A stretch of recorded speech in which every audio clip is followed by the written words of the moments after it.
I mean the kind of music men hum or whistle when they feel on top of the world.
I mean the kind of music men hum or whistle when they feel on top of the world.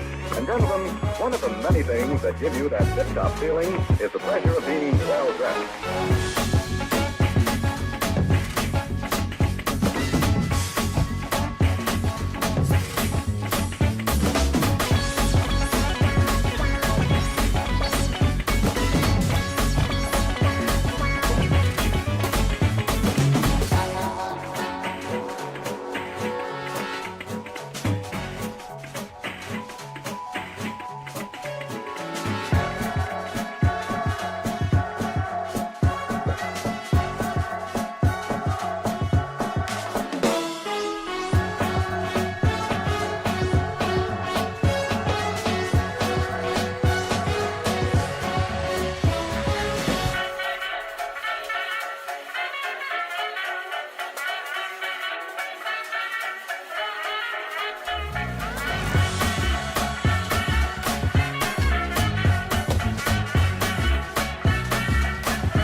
Hello everybody, welcome on back. Let me turn that down just a wee bit.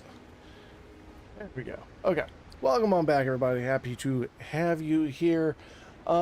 Today we're going to be kind of changing things up just a little bit. I am actually in Windrose. I am in the foothills. I've beaten the first boss, which we were kind of prepping for on Thursday. But looking online, there is not a whole lot of like really good base building tutorials that I have found. A lot of them are speed builds that don't tell you what they're doing, using what materials, how are they scaling things. They don't give you anything. It's just, hey, look at me speed run building this house. And it's like, oh, that's great, but I'm not learning anything.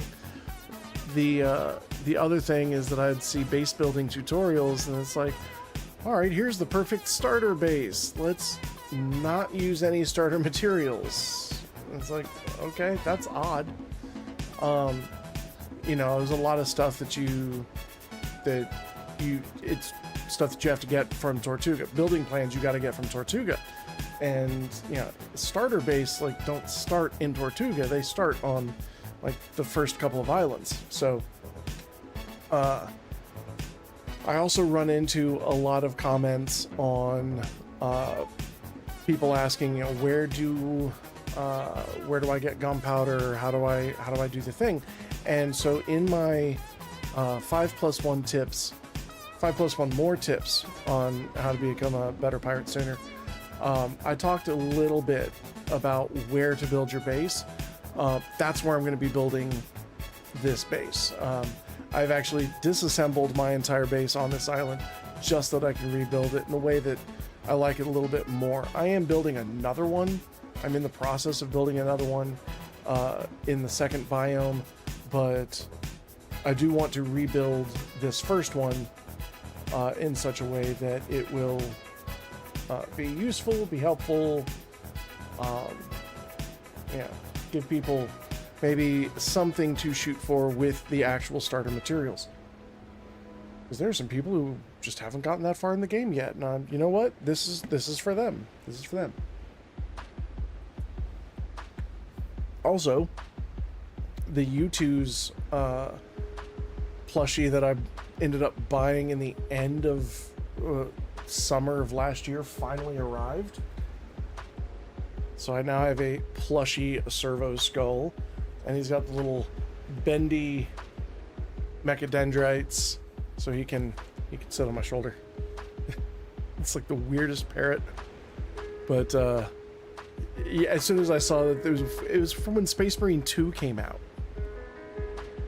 and that was when I'd ordered this. It was right around the time Space Marine 2 came out, and they had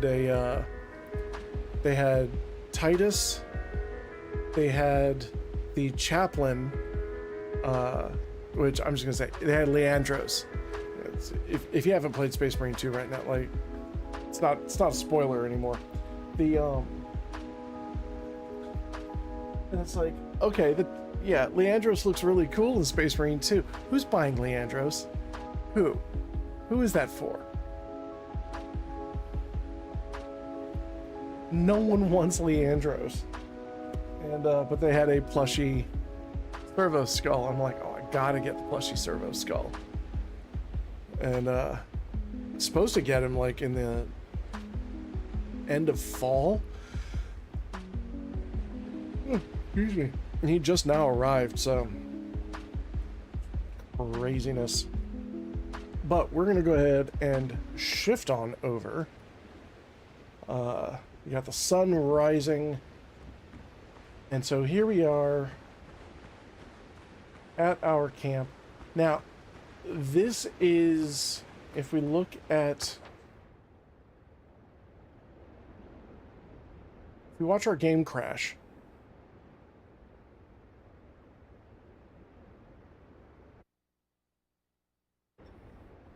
yeah, I'm pretty sure our game just crashed. Oh, wait, no, it didn't.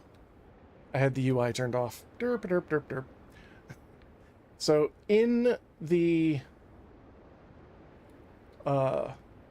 starter area, you know, you've got your starter island here, and you've got your 3 islands where the shipwrecks are. Now, this area is not bad. I would love to be able to build something here. The main issue is that there is no gunpowder. Here, there are 3 pirate camps that have gunpowder. So that is a major location to build. Now, there are some others. There is, where is it? There's this one. This island is a possibility, but this has a much bigger outpost, and it's got its main issue here is that it's a higher level. So this is not where I would recommend building your first starter base. So when you start off the game on your starter island, you know, it starts you off right here. don't build anything. Go through the quests until it says rescue, until you get rescuing the crew, and you need to build a bigger boat. Rescue the first crew member, who's down here. You know, and this is a possibility because there's one camp, but it's just one. Whereas if you wait and you go to this island to get the rest of your crew, you can get like 55 gunpowder every time these three respawn. All you gotta do is just kill the pirates. And what I like doing is picking a spot near one of the coastal camps. So you got two camps that are here on the beach that have just a couple of guys who are up to no good. And if left to their own devices, they'll start making trouble in the neighborhood.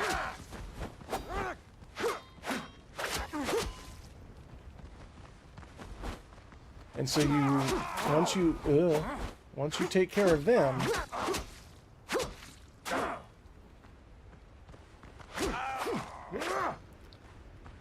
you can get 2 gunpowder from him, but then there's also a supply cache pops up. So there's another 6 right there. Now on the opposite side, you've also got the Heavenly Chorus orchids. You've got clay. You've got 2 clay deposits right here, because there's one here and then there's one in that little tops of trees over there. So excellent source of clay. You will have sweet potatoes right there. Got your yams. Get your yam on. And then right up here is your copper mine.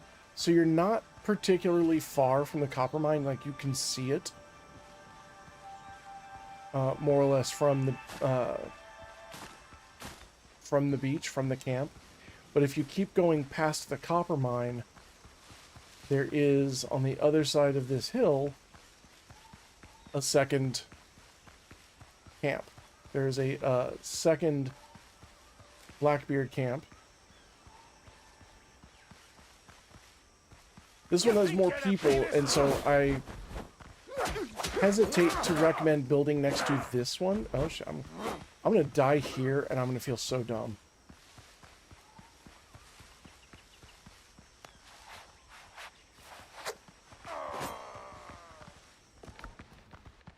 Just gonna go ahead and...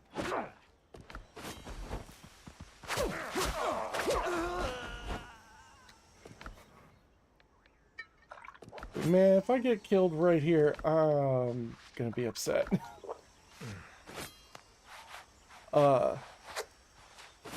This one's got a lot more bad guys.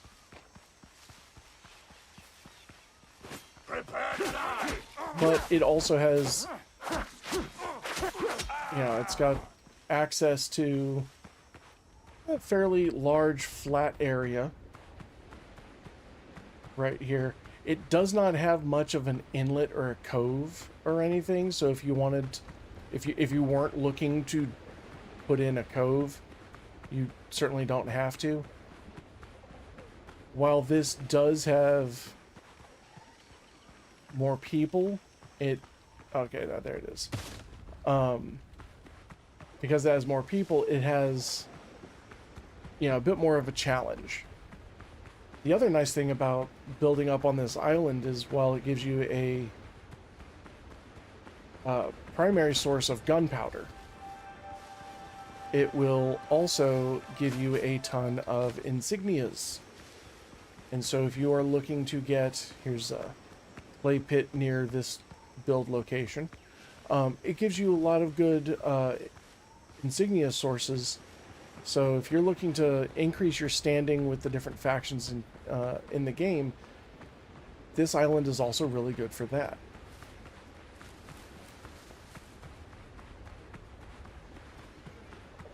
As we head up north, there will be a fort up here. Just a little defensive area. Yeah, I'm picking up all these orchids because I actually kind of ran out of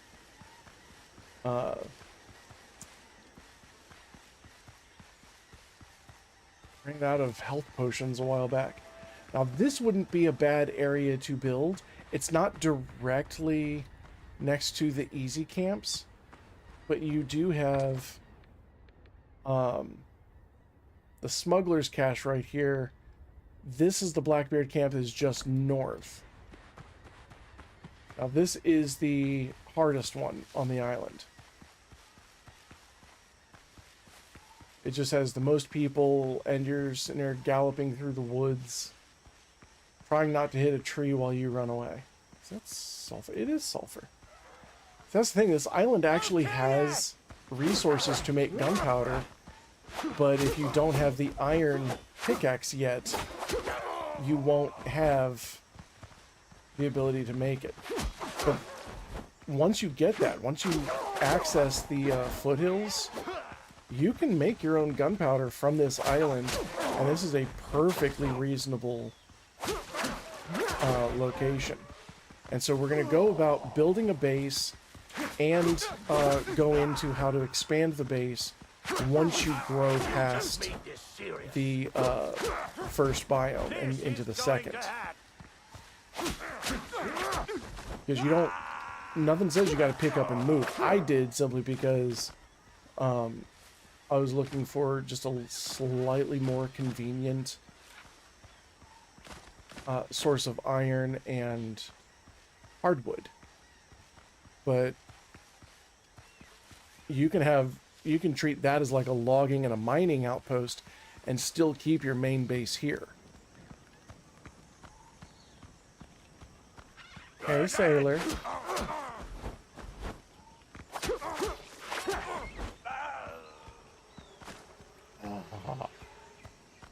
So once you clear out this camp, then you've got this one piece right here. And so we started off with, you know, we got 30. We ended up getting 30 gunpowder out of that. And with the ease of access, you know, whenever they respawn, which the enemies, as I recall, have a tendency to respawn, I want to say every 4 hours, could be 6 hours though. Where am I? There I'm at. Now the copper mine on this island does spawn drowned, but if you put, it's got a big underwater cave. If you put a bonfire in or near that area, it keeps most of them from respawning, and so you'll only have to fight off like 1 or 2. They're not difficult, it's just dark and be on the lookout for them, sort of thing. But what I loved about this particular location is that it has this itty bitty inlet right here.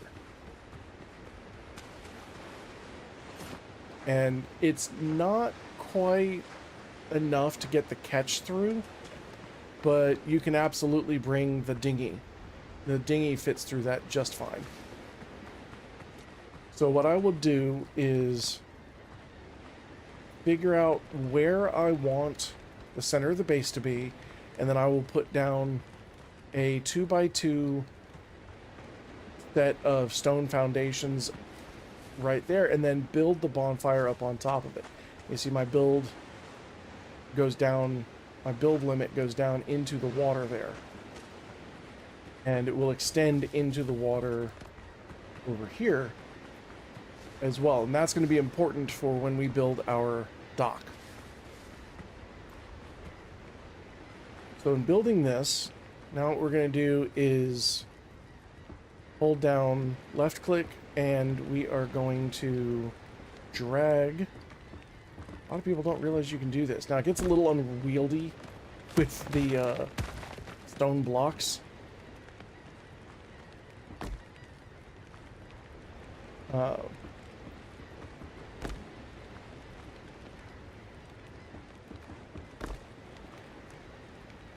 just a little unwieldy with the stone blocks. But we want to build what effectively is going to be our town center. This is where we're going to invite the good doctor so that he can block us into buildings and stare at us awkwardly. Now we're going to align ourselves, and I like aligning this directly north along the compass points. And how do we want to do this? No. Okay.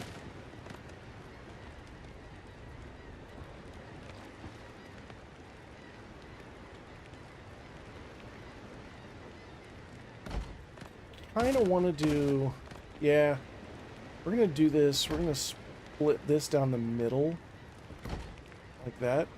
And so we're going to have basically a double wide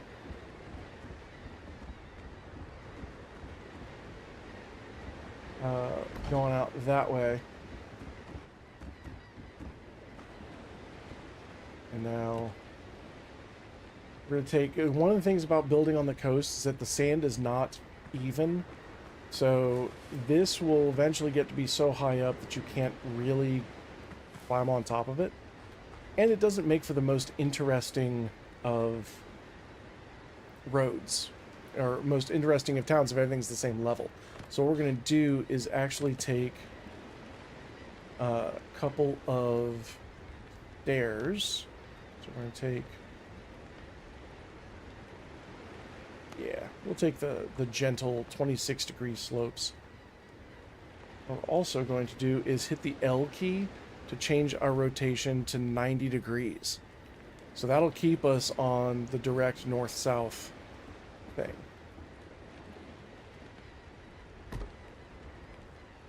So we're going to take that and bring more.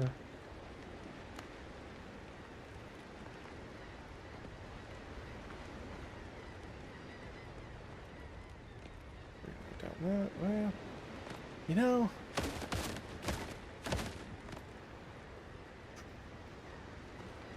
let's actually rethink this. Do we want wood going all the way out? You can make it so that all of your roads are, all your walkways are stone. It's a lot of stone to be mining, though. How much? Let's see how much stone we actually have. A fair amount, but we will be going through it. You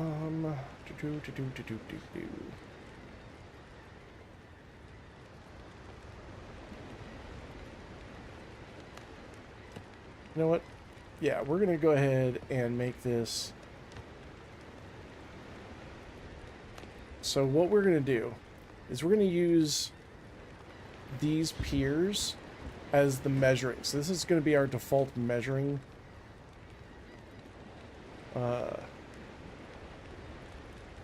scale right there is going for 1 pier's width. And then from there,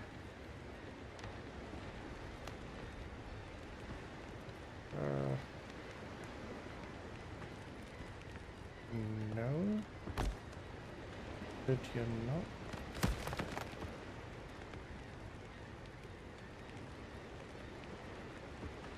Sometimes you got to bring it out some in order to get underneath it like that, because that's where I really want to be.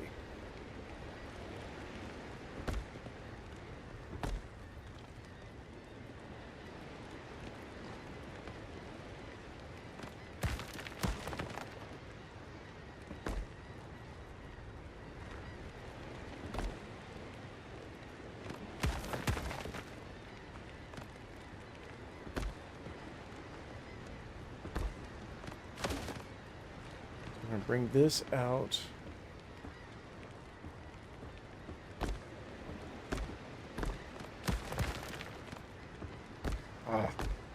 It is so much easier to build where you don't want to build than it is to build where you do. The snapping mechanics in this game ain't the greatest.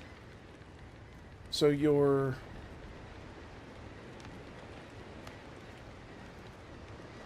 basically looking at one pier being 4 blocks by 4 blocks.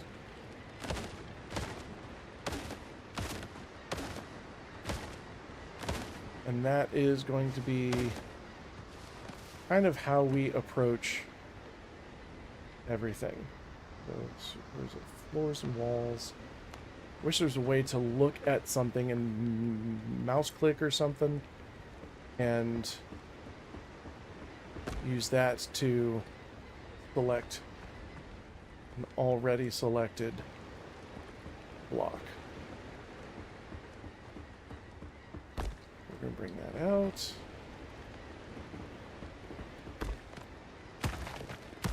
So, like, it's making me select what's directly behind what I'm trying to hit. And I'm like, no, could you please not?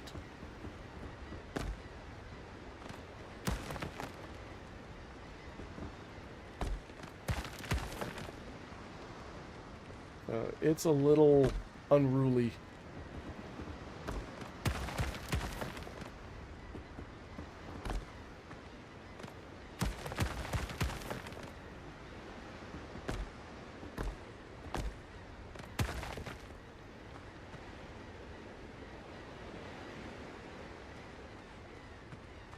So we've got 1, 2, 3, 1, 1, 2, 3, 2, 1, 2, 3.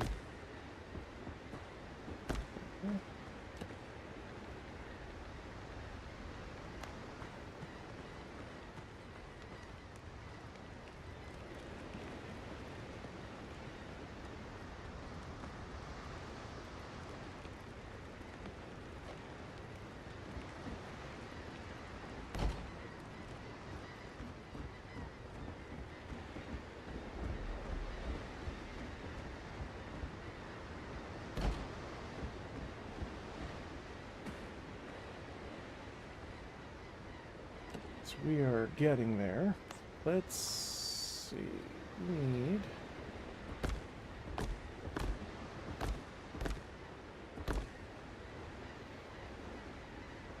There we go.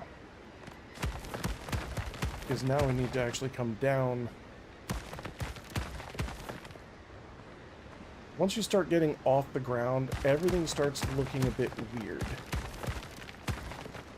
Hovering stones and whatnot. So we're going to put the stairs down here.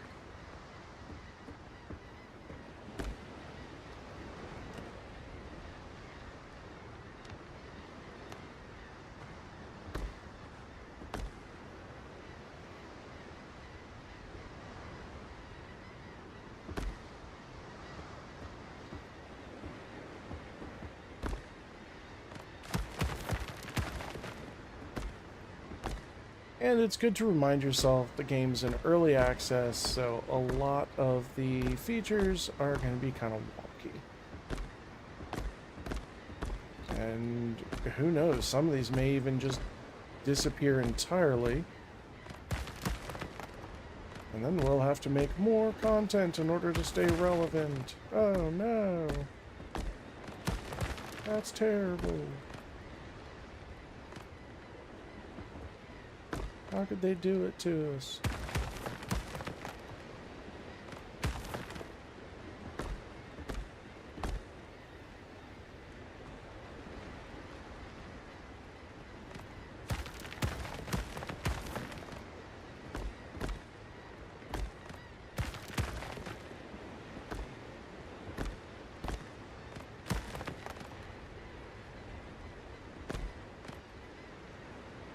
Now we can get our... Oops.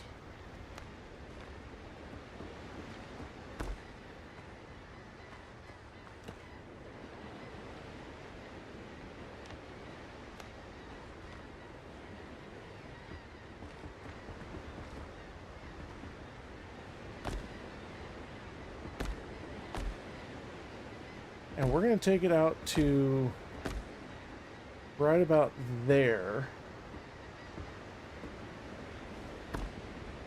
Because at this point, you're starting to get into the water. So we're going to leave that for the pier.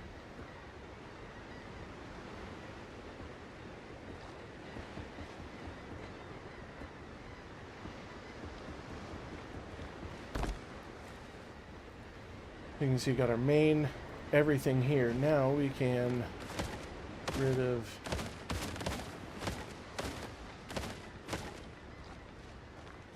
all of that.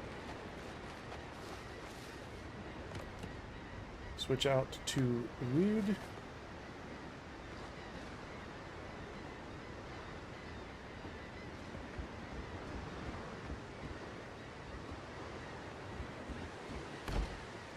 And we're going to bring that out. Now this brings us kind of towards the end of this border. So we're going to ride this sort of along the side here. You can see where the edge of our bonfire is. As long as we're staying inside the circle, we have access to all the building materials. You see here, our wood goes to 0. Now we're at 307. So that's what we want, is to stay on the inside. Like that. Now we're going to take this bell here. Oh, nope, that's wrong. There we go. And we're going to place our fast travel bell right here so that the bell is on the inside. So you want the bell in the middle of the dock right there, so that when we fast travel to here, we're going to be standing right here, but our ship is going to be alongside the dock, theoretically. And we can test this. Hop on the Galloping Gal here. Captain at the helm!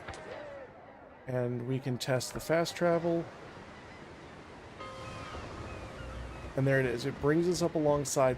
Now, if you have the larger ship you have, the further away it's going to be from the edge. But what you want, the secret to this, is you want a double wide dock. And then what I like to do is take pillars. So we got pillars and beams here. What I like doing is taking the pillars. Now, you can get the large pillar sticks, but I think these look a little bit better. Build this up. Is that 4? 1, 2, 3, 4. Build it up 5 or 6. And then we're going to take our little woven walls here, and we're going to build a couple of pylons here that we can see as we are coming into port. So the idea is that 3, 4, 5, 6. The idea is that we should be able to see this when we're trying to land. 3, 4, 5, 6. Okay, good. We should be able to see this when we're trying to land so that we know where the dock is. Because when you're at the helm, it's real hard to spot the dock. And then to further aid, we will set lamps down with the torches, standing torches. So now we can see where the dock is as we're coming in. You know, in case you don't want to do the fast travel, you know, you want to just kind of have some fun with it. Or if you're in combat, if you're starting this off early, these waters are prowled by level 1 or level 2 and 3 ships. And if they're coming after you, then you know what? They're coming after you. And so being able to land on the fly is really handy. Now, before we get into house, we need to look at storage. Because right now we just got all of our stuff in baskets on the beach. So what we're going to do is... No, I always do that. We're not going to do that. We're going to go ahead and take our wooden floor. And you can see kind of where everything's matched up and situated. And the first thing you do when you get off ship... Well, first thing you usually want to do is hit the tavern. But the first thing you're gonna want to do if you're the captain is make sure that your logistics are squared away. So what we're gonna do is set about building a warehouse. So we're looking at a 2x3 large wooden floor like this. And I like using the wood foundations because it gives me the wooden supports. It looks rugged. You know, it looks like this is meant to hold a lot of cargo, as opposed to, like, yeah, I can do a thatched floor, but that's made out of grass, and we're putting heavy stuff in here. So now when we look at structures, we look at buildings, you don't really want your building getting heavier as you go up. So it would look very out of place to start off with a layer of grass and then put some big, chonky, heavy stone wall on top of it. And even the game says that that's weird. And you see how it turns yellow. And then the higher up you get, it'll start turning orange. It's telling you that it's structurally less sound. Whereas if we reverse this, if we break all this out, we reverse that, so we break out the stone floor, and then we pull out grass. See how this stays green no matter how high up we go. It's because these are lighter than the stone, so that's a much stronger surface. So that's what we're going to approach. Now, the other thing about warehouses is that that's where your goods are stored, and you want to protect your goods. You want to protect it from thieves, you want to protect it from vermin, you want to protect it from the elements. So we're going to start off with a stone wall.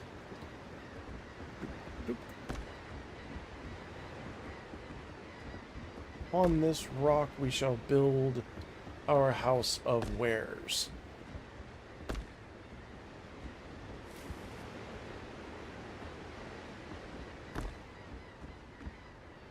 Now you may be tempted to put down a double door.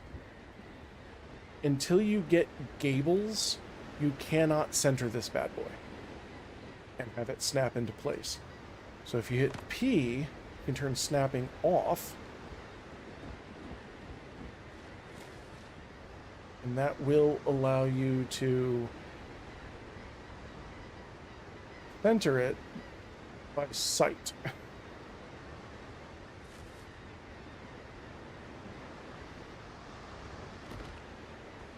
That kind of looks close enough.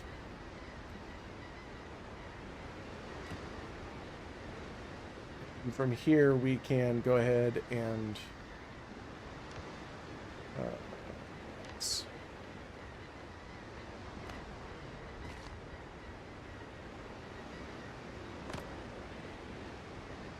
from here we can go ahead and bring those up, snapping them to the doorway.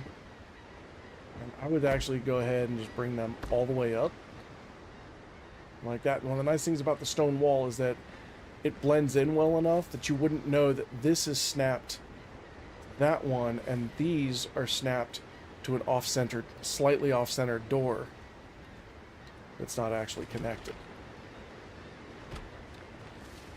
So, handy little trick there. And as the sun is going down, we're going to go ahead and hop in our half a hut. Not even a half, it's like a quarter of a hut.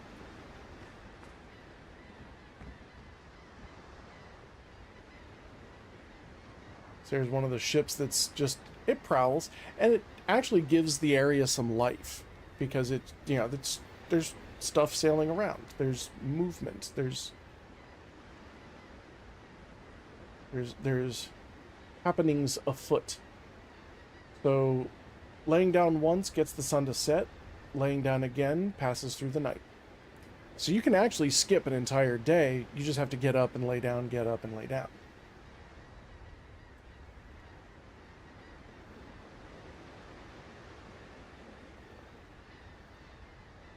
Another day, another dollar. Oh, back to work.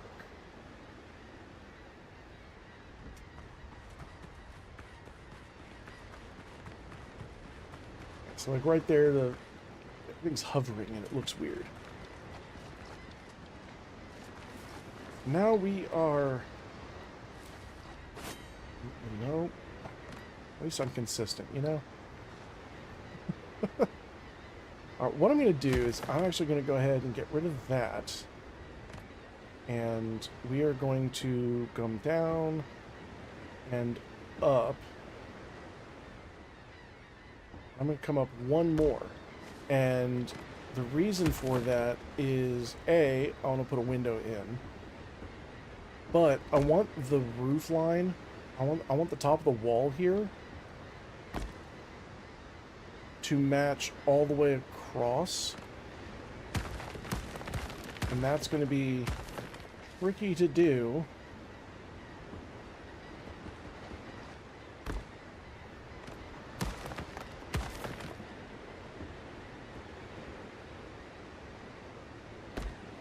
If it's trying to snap to the door.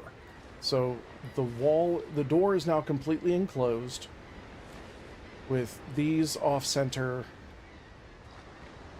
wall bricks and then the eyeballed door. What that also allows me to do is come over here and build windows.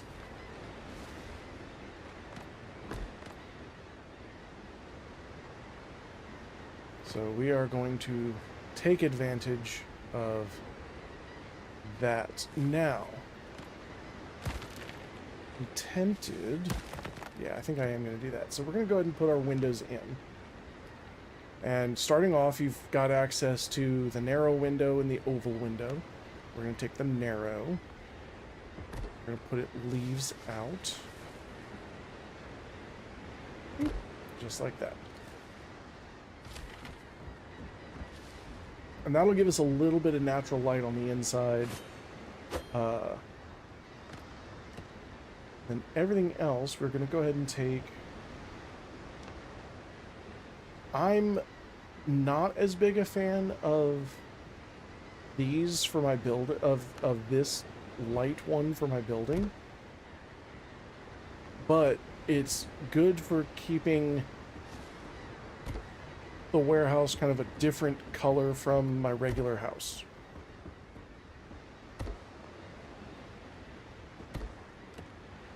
We're going to take that, we're going to put those there.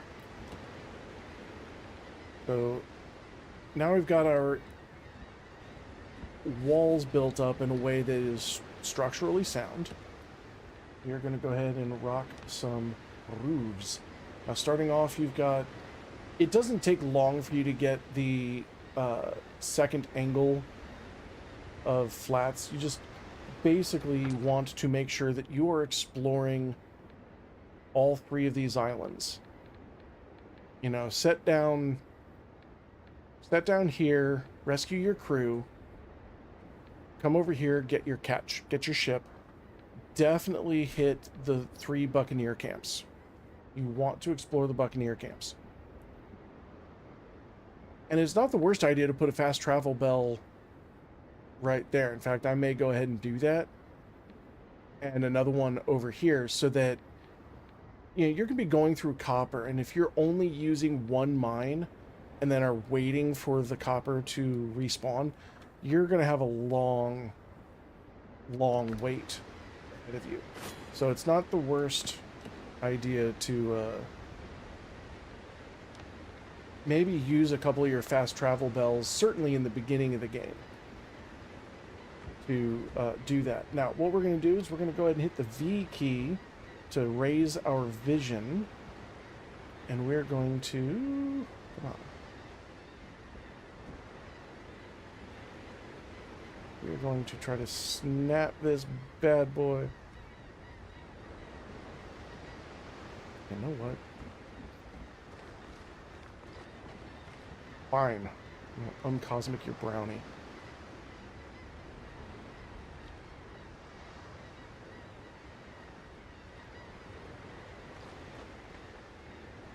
Ah, there we go.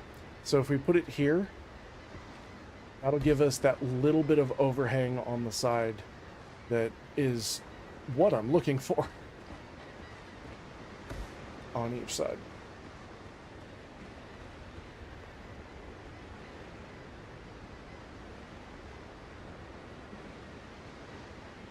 Part of the problem is that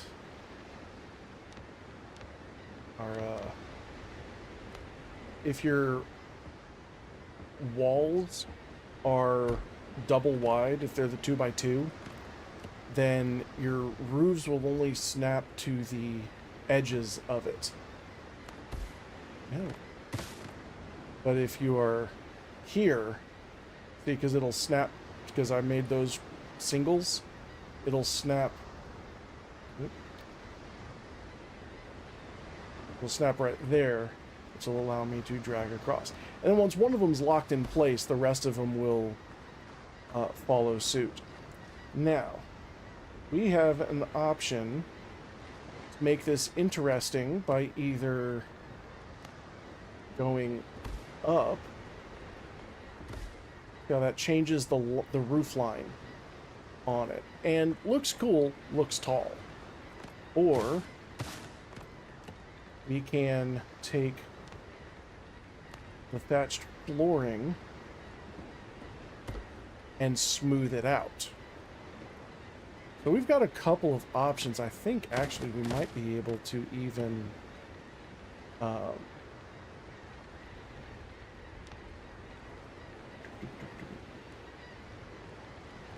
for roofs.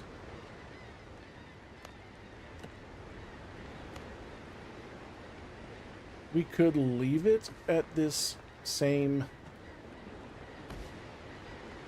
That's wrong. We can leave it at the same angle. You see, it doesn't look bad, but it doesn't look interesting.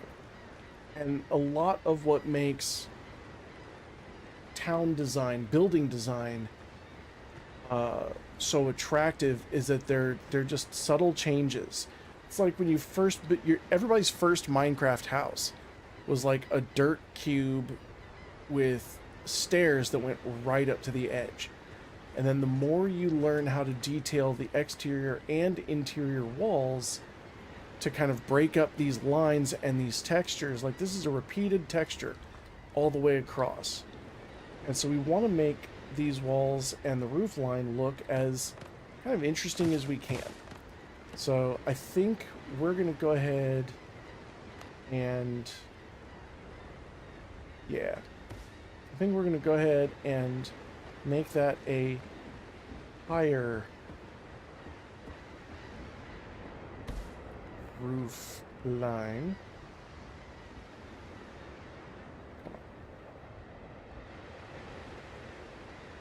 Go.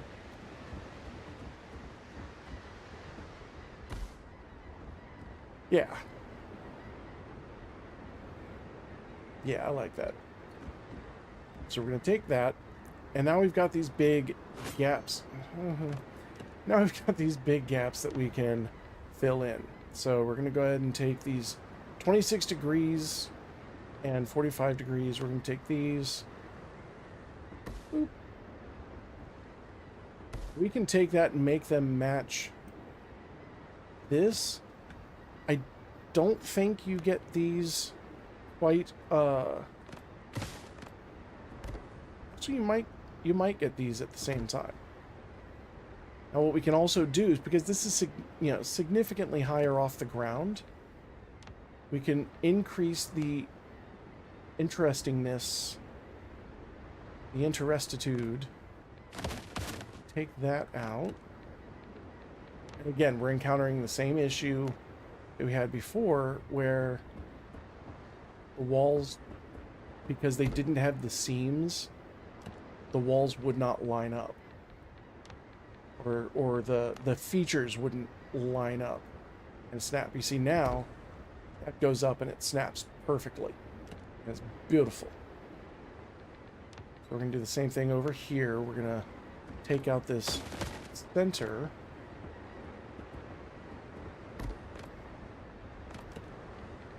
And we're going to put a window in.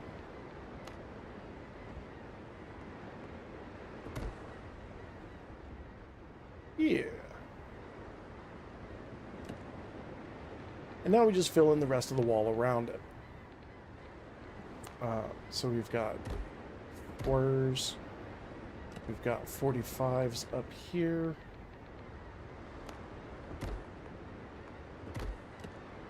We've got 45 right there. 26 there. And there.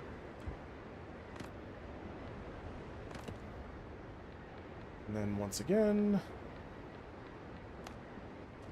wall, wall. 45, 45, 45, 45. Now we've got multiple textures being used. We're breaking up the shapes. We're breaking up some of the lines. And we can kind of go further when you get the pillars and the beams or the larger sticks. You can take those up, and that will further bring that out. Now, you may not have this immediately, but this is an upgrade that you can do really early on. I want to say it's in the pillars and beams check. Same with like these 45 degree, 26 degree beams. These are ones that you can get, and they would go a long way towards really connecting the stone. So this is not like an early addition, but you know, once you get more interesting stuff, add more interesting details. So something to keep an eye out for when you go to expand. You know, put stuff on the corners. And just by putting stuff on the corners there, and then between the woven leaf and the stone, that is already, at least I'm consistent, that is already a more interesting view. Now, we can further zazz this up. Right now, if you were to walk in and it's raining, the leaves are going to be channeling all the water right onto your face. As soon as you come down here, it just drips all over you. So we are going to get rid of that. And we're going to take a look at the roofs. These pieces right here are fantastic for putting together gable, and you will also get them over here. So what we're going to do is take the thin, the trick is centering this with everything else. So we're going to put, instead of the 2 wide, we're going to take a 1 wide roof strip. We're going to rotate that, and we're going to rotate that. And just that little bit right there channels the water away from the door And then we are going to expand this out one.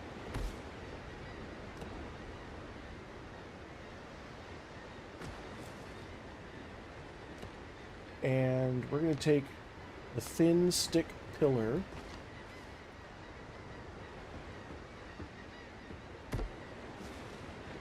We're going to bring this all the way up. So now our entrance kind of sticks out a little bit into the street, which breaks up the line on the street. So if you're just hopping off the boat, if all you see is a straight line down the street to the woods, to the tree line, that is going to, I don't know why I'm gesturing, none of y'all can see it.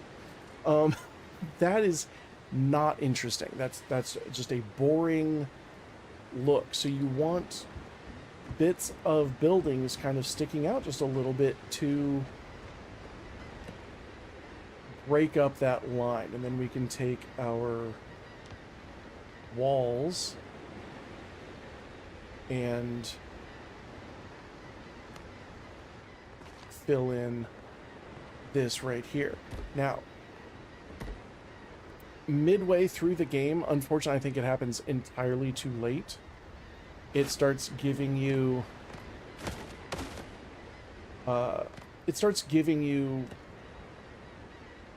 more windows for sticks and leaves. And I do think it happens just way too late. Like, some of these will open, some of these are the round windows that you'll see in the pre-made, in the pre-built structure. In the this little hut here, there's a window at the top near the roof line that you can use out of the gate with the hut, but in the actual windows and doors, it tends to come a little bit late. But some of these are openable. So, you know, you can get this sort of hobbit hole looking door window, which is kind of neat because when you go to open it, it's like, whoop.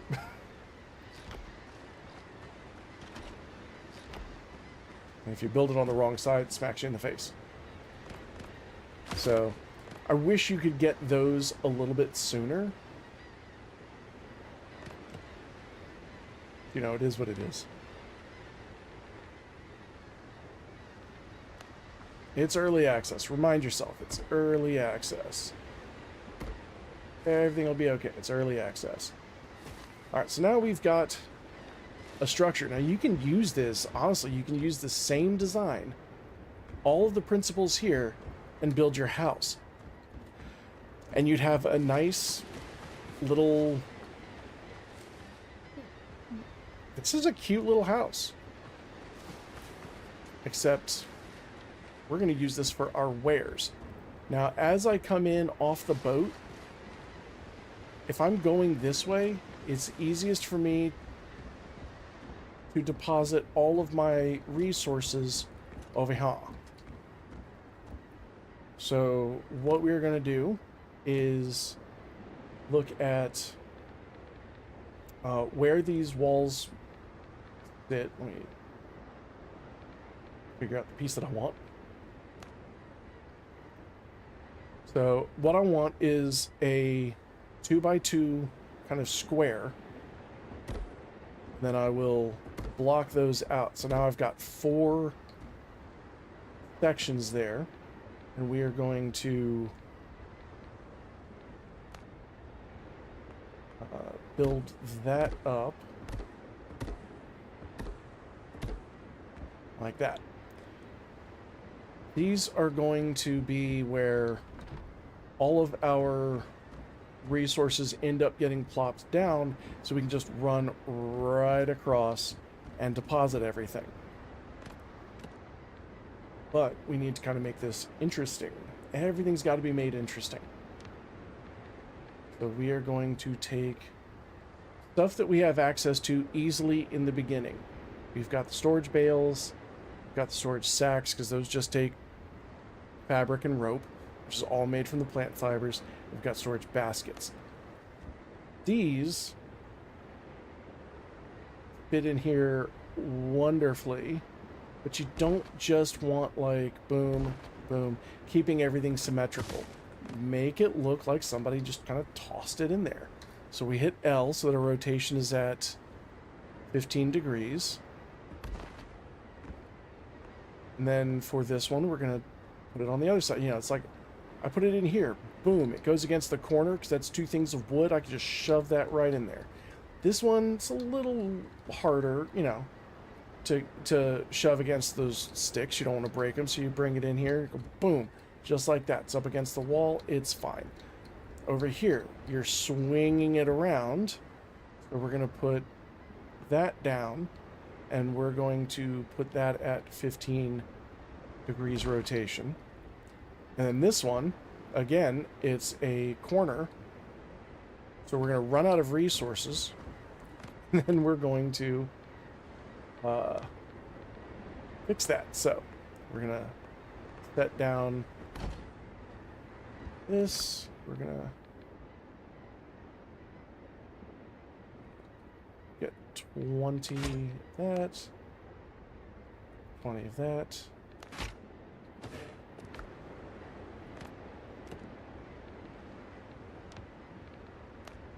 So this is going to go into the corner because, again, you just shove that in there, it's up against stone.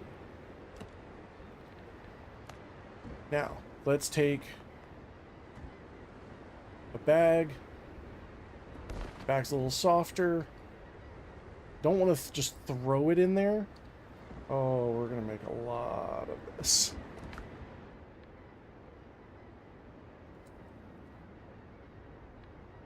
We're just going to go ahead and make 100 of each. If I've got to... Here we go. We're going to set this on top. There's not a whole lot of space. Here, there's room. And here, we can just toss it right down there.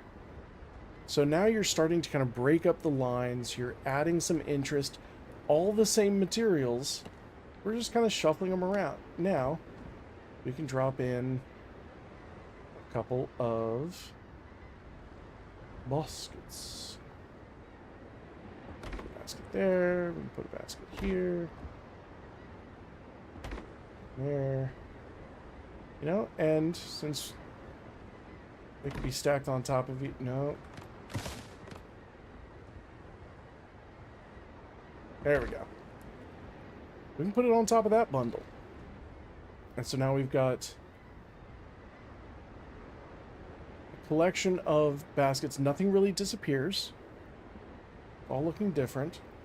And you want to figure out what everything is. So, stuff that we mine out of the ground.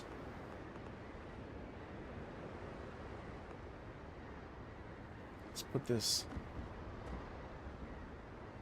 45 degrees. All right, stuff we mine out of the ground. We're going to label that there. Wood products.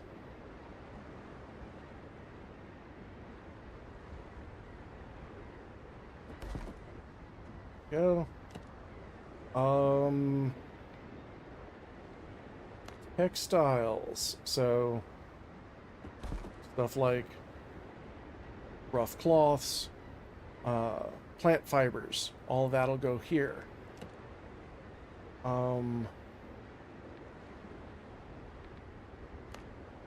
Drinkables, so alchemy, potions, things like that, that can go right there. Or we can take that out and we can have,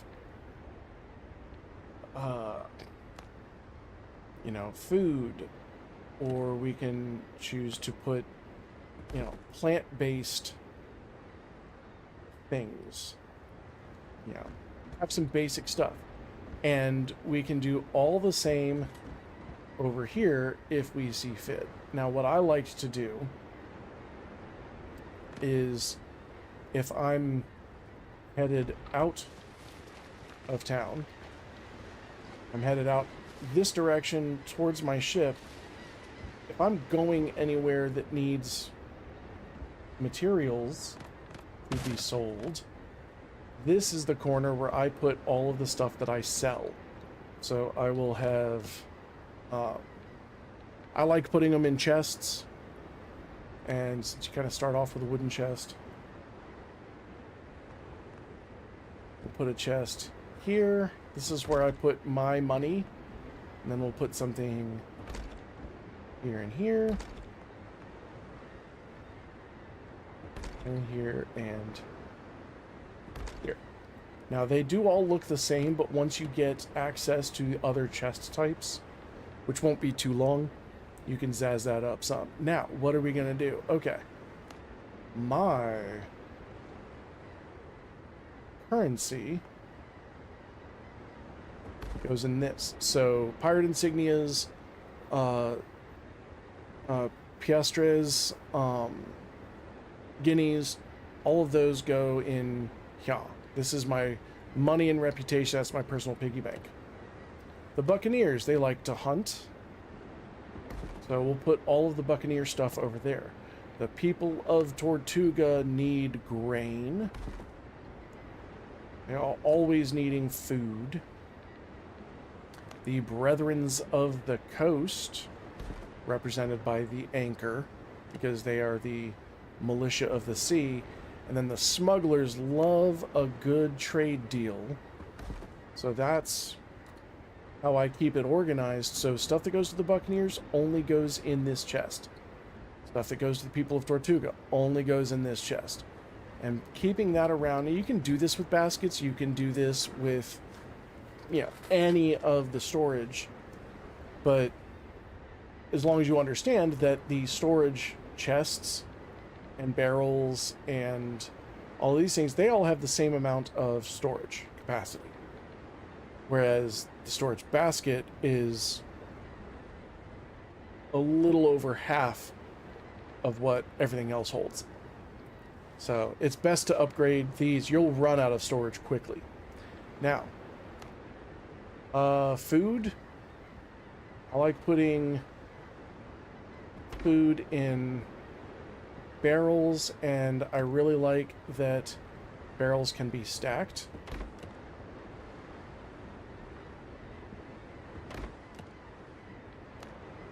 I also like putting goods in crates, and crates can also be stacked. And nice thing about crates is that if you rotate them, they look way more interesting than if you rotate barrels, because barrel are round.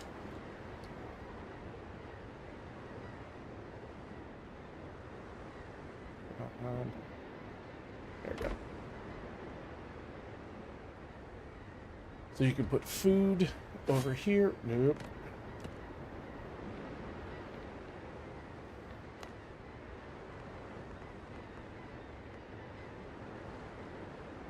Actually, let's just put that food here. Now,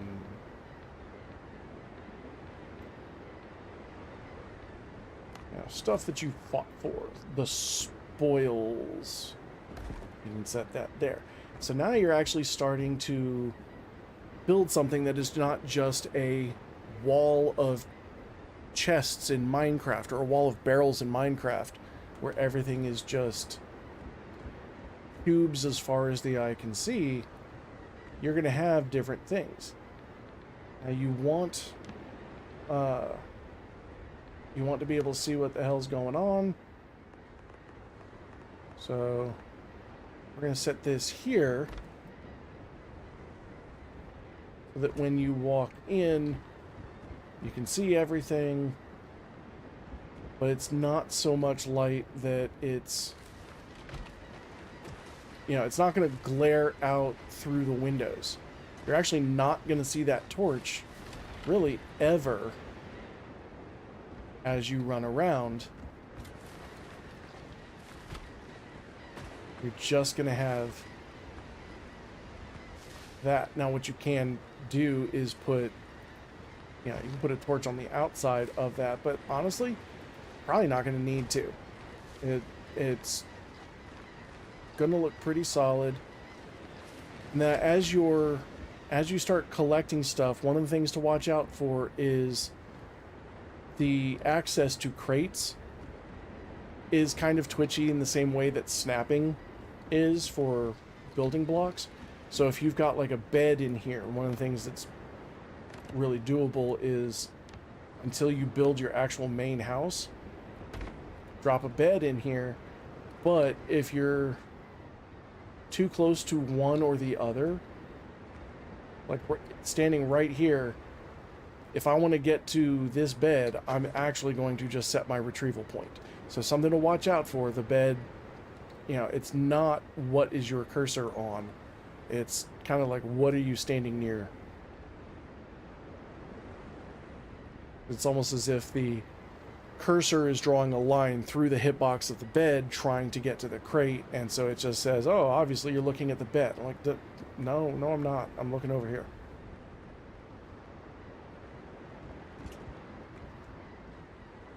So, something to watch out for if you start off building your warehouse and decide to put your bed in there. I would say just go ahead and do this. Just build a partial hut that you're going to disassemble.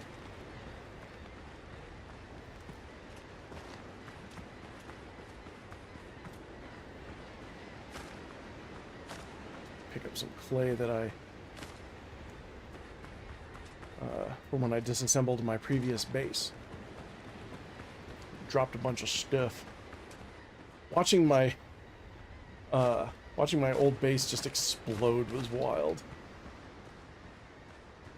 My game turned into a slideshow. Disassembling my house. Okay. So now that we have that set, what we can do is take, we can, stop doing that. We can take this foundation, because here's the other thing, is that the foundation for this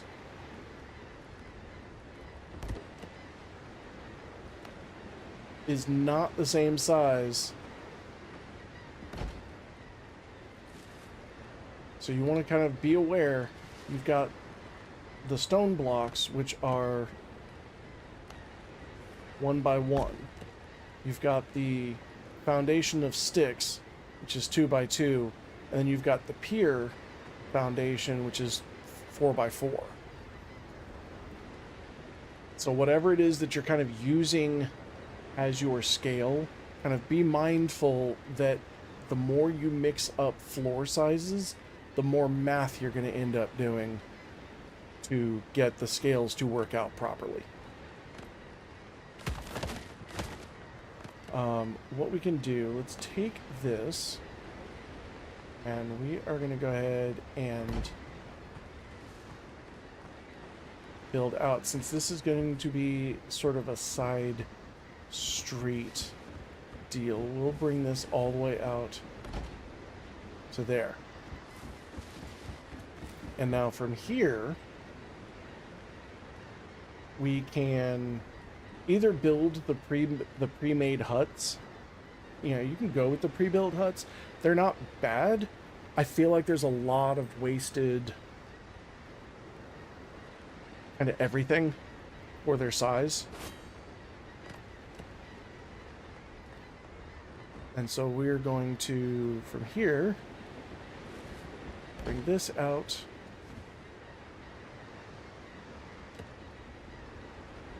One of the nice things about it is that it gives you a good sense of scale. So we're going to use a similar style. So we got 1, 2, 3, 4, then 1, 2, 3, 4. We've got a decent little scale there, and then we will bring this in.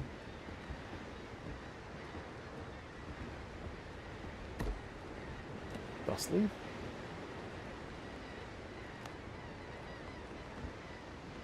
I also was not as big a fan of it being made out of the materials that it was.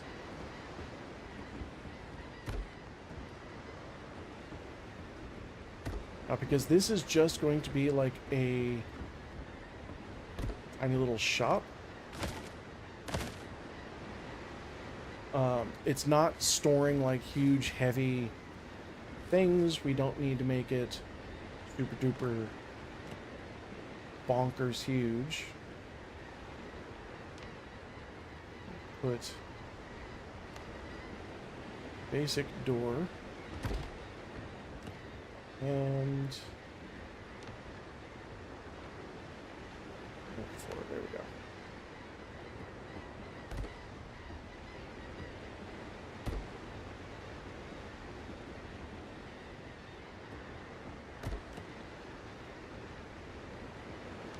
Window, boom.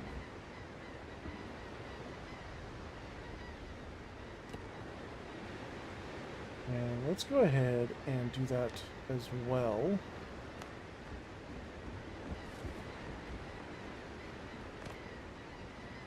Right there.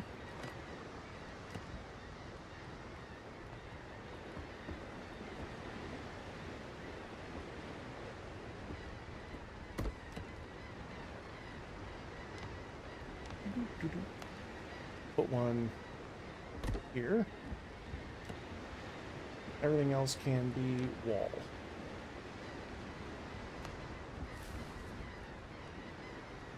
Would you like? You know what? Yeah.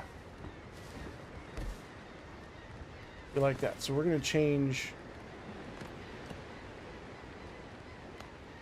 I'm going to change the top of this out.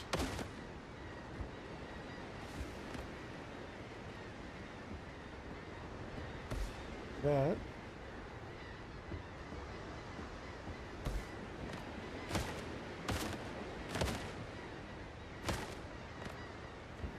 And we're just carrying over the same principle that we used to design that wall. We're just bringing that over here.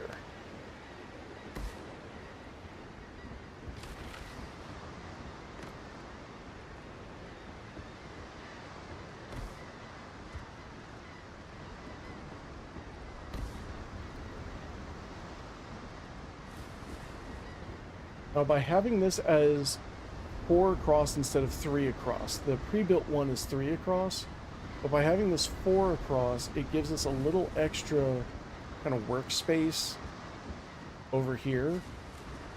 And since, you know, we've got more land between here and what I'm just going to say is high tide. It's always high tide. We've got no tides in this game. You know, we've got the space for it, whereas over here, we might only bring this one out 3 across. So we could put that here, not there. It's silly. And there, still bring it out 4. So 1, 2, 3, 4. Like that. This changes everything out in terms of scale. So this is going to be a slightly smaller building. Oh, and it's raining. They do such a great job of making you want to get in out of the rain. You can see it, you know, in the dark. You can still see the warehouse, even if I close the doors.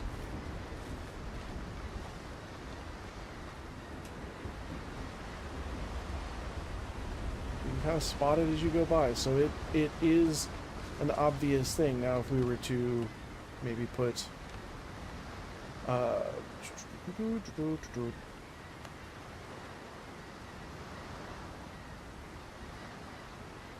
like that there to illuminate the street, or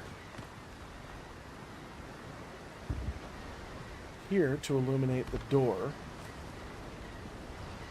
Yeah, that's kind of lovely. I like it.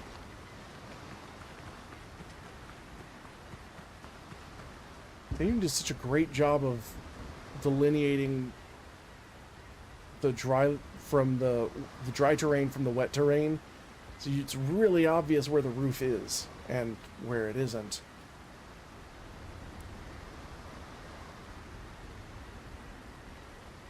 I'm going to bring this back over.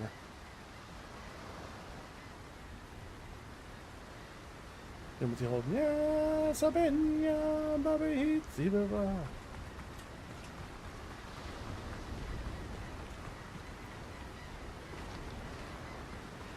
There, and you can absolutely hear the obnoxious birds.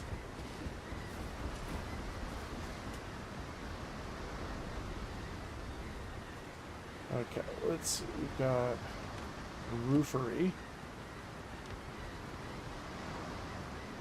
Now, we can make this a more interesting roof.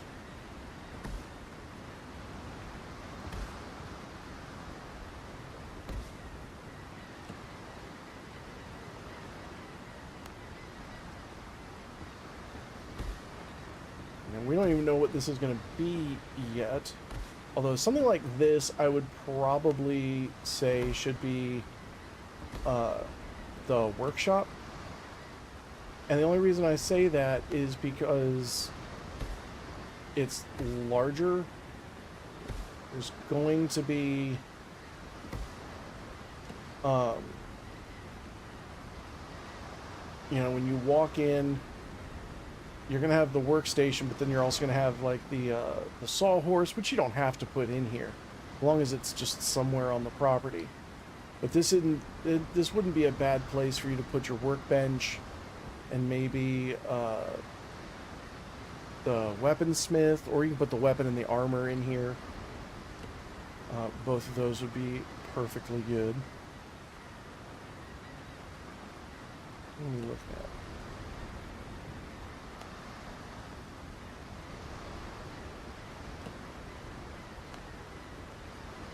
There.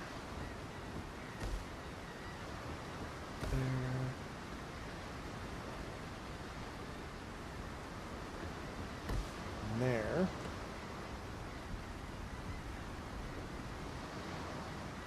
Now, if we want to have some fun, we can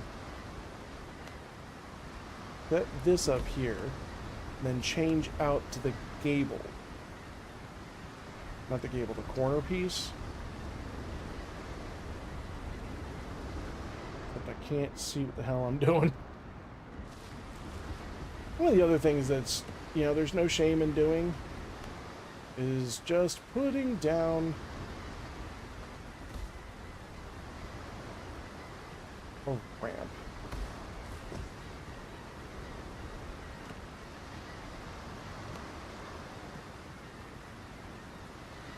There we go. I'm going to set this down. It leaves a little bit of room for light. It is technically sheltered, but you can extend that just a bit.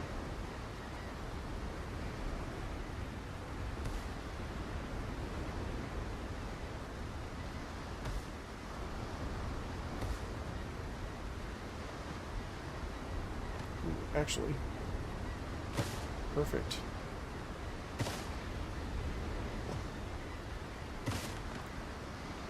What do we want to do?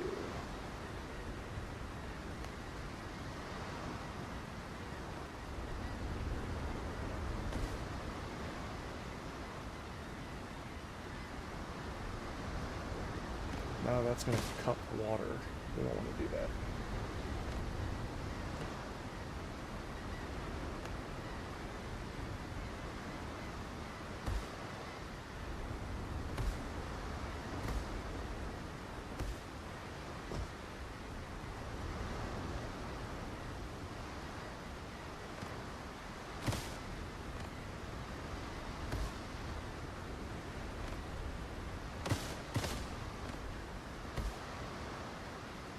Yeah, we'll just extend it out.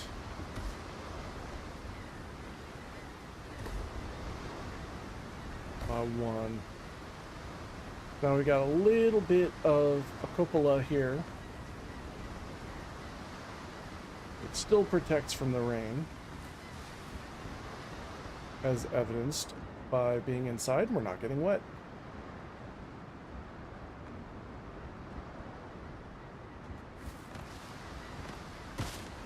Get rid of our ramp. And of course we need torch. Thankfully there's no spreading of fire. So boom, there we go. We have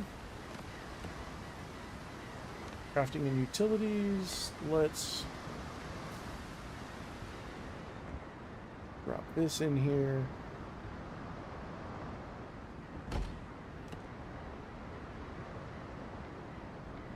And you know what, for the sake of being interesting, we will not put that down because we have no ingots. But we do at least have a workshop. Now we do need to draw out this roof up here. So we're going to do exactly the same thing here that we did on the warehouse. Bring that out just a little bit. And since this is more of a work area, you know, having the ventilation, you're not as worried about security. You can leave this open to provide some light and keep things exciting.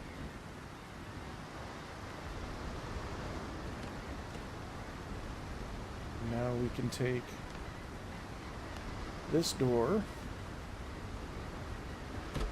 put that there. We can bring in, let's bring in a couple of low walls.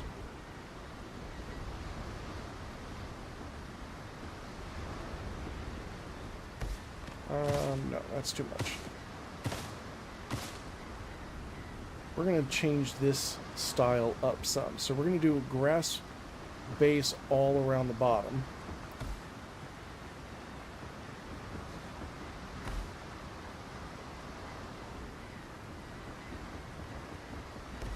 So, thusly.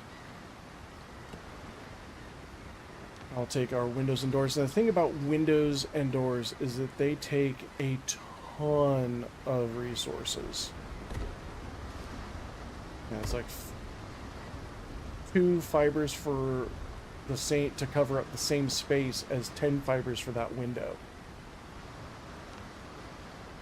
So it's not the walls, it's not the building, the house that's going to take all your resources. It's the it's the windows, it's the making your house look interesting that's going to do that. Also, you get a much better deal using the large things, because for the price of 2 small balls, you basically fill up 4. So there's a much better deal to use the large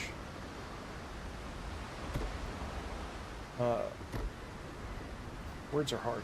It's much better deal to use the large ones when you can. Which, in fact, ooh, I've got an idea.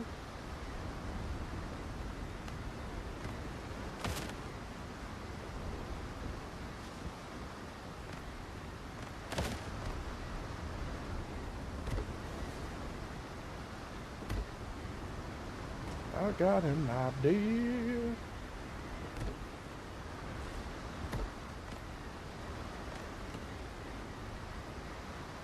I know I just said we're going to save by making this more efficient, but what we're actually going to do is have the roof on this be a bit lower. We're going to take our roofs. And see, everything else has been channeling the water forward and backward towards the door. This one is going to be built a little bit more like a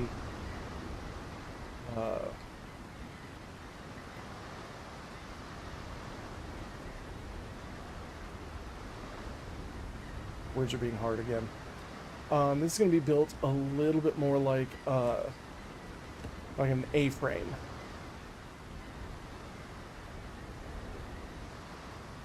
Except that's the wrong one. There we go. I'm going to bring that across.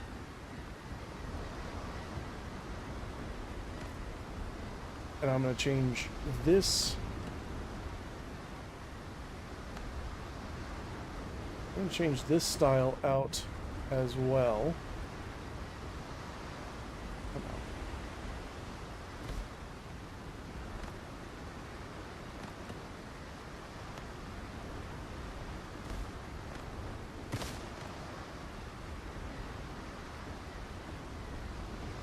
So we're bringing those up, and then we're going to do...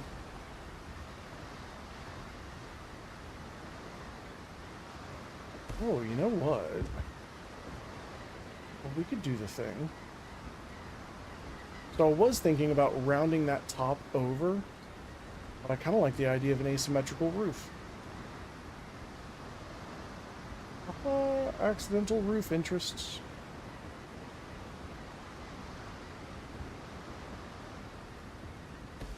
So we're going to bring that around.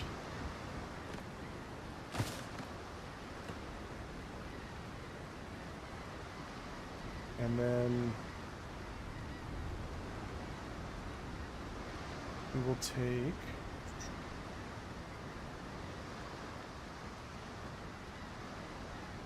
walls. This would actually be a really good opportunity if you had access to these. Put some of these up. Those are expensive. Those are...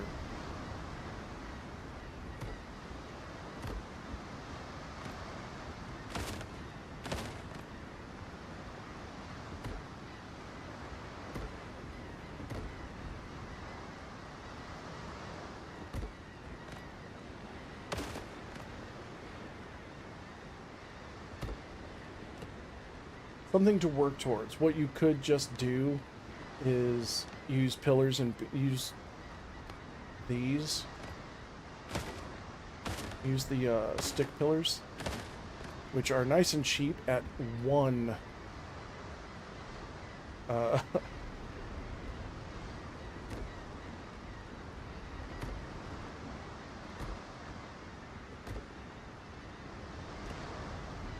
And use walls here.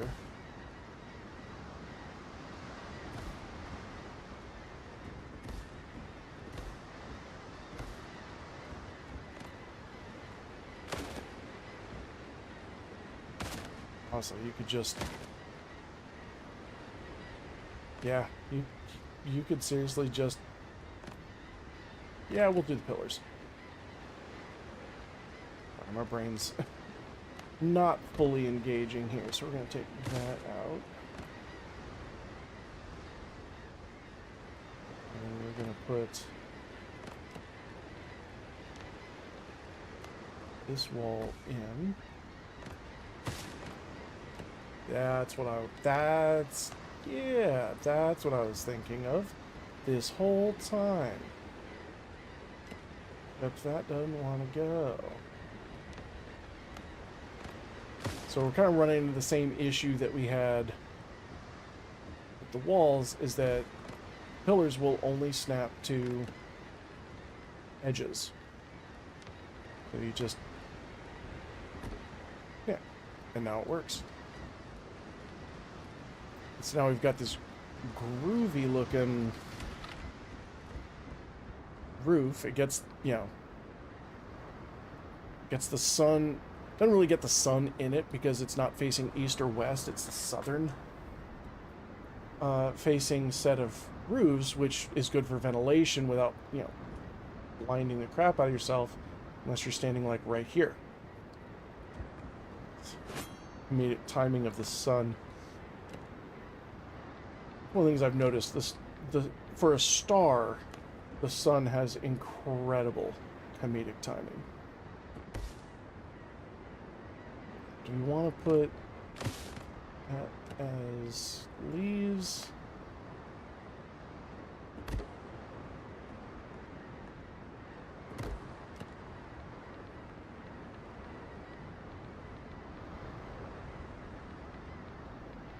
What am I looking for? I'm having a struggle.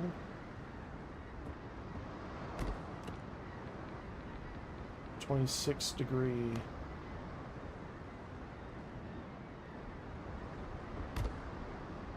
Yeah.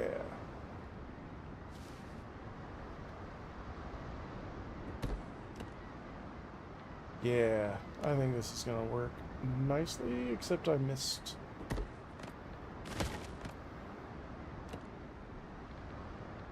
Try that again.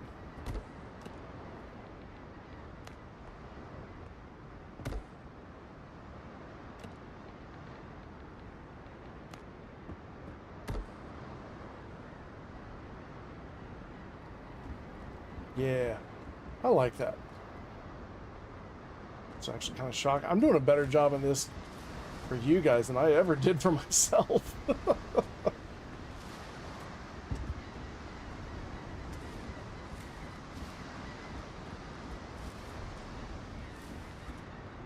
So we do the same thing here.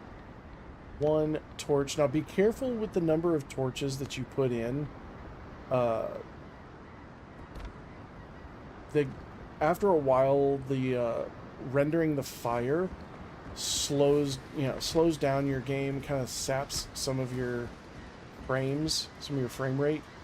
So you will end up, I think I got down to like 13 frames per second when I was in my house because I had it so well lit, but it was all torches and it was just animating all the fire.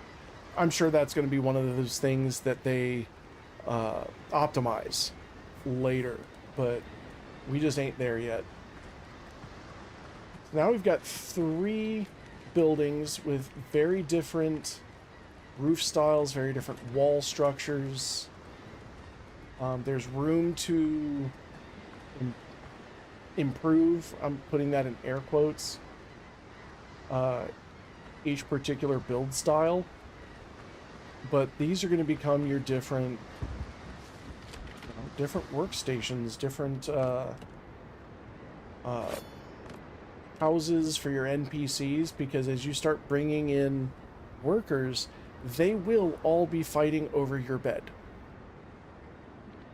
And so you want to make sure that they've got different places for them to sit and to rest.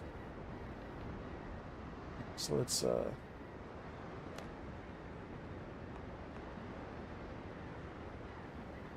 this down. So this is going to be our weaponsmith by the sea. Yeah, so he'll be able to see when people come in, and you can, of course, put the windows in as you like.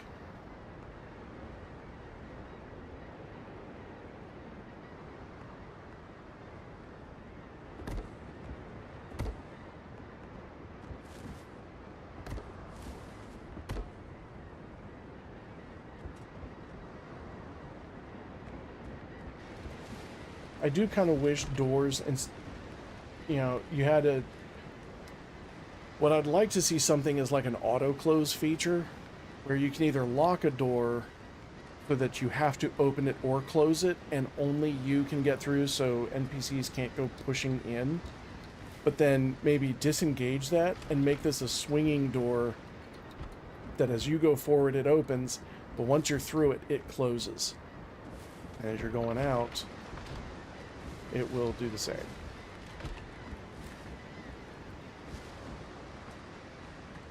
That's just me. What do I know?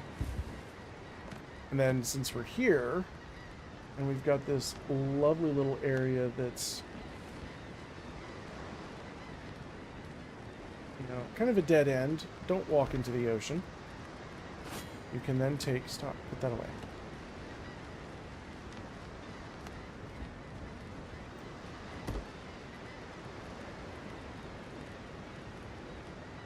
could take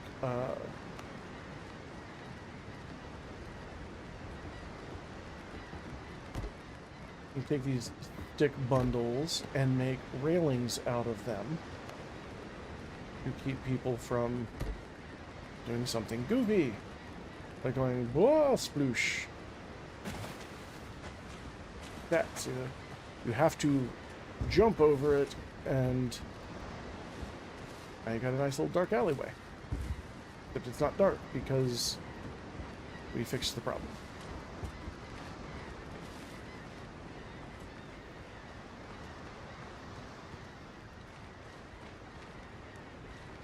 So that's the beginning of like a small commercial district. Now, when it comes to, whoop, no, you know what?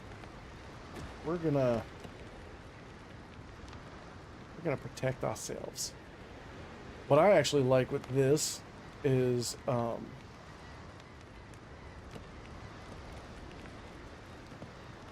let's see, what do I do?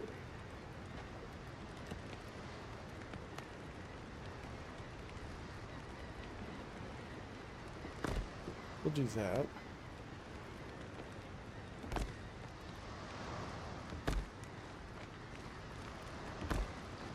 There we go.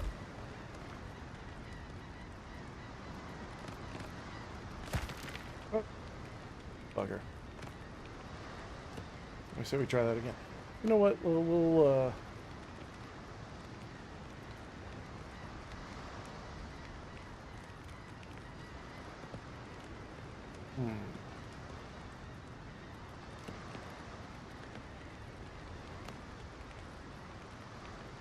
I liked that idea.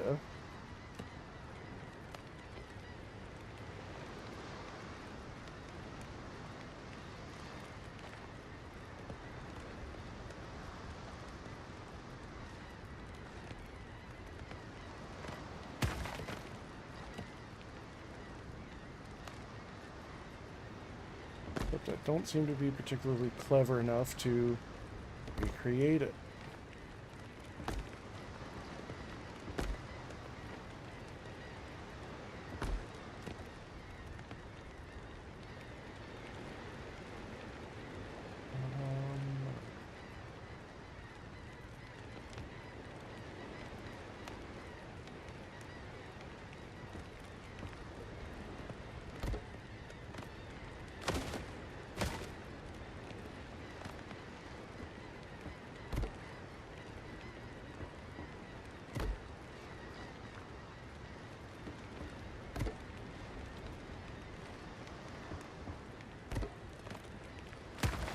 Yay.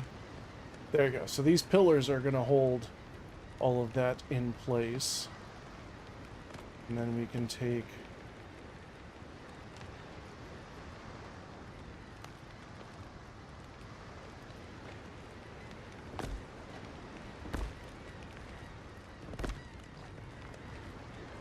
There we go. And one more set of pillars.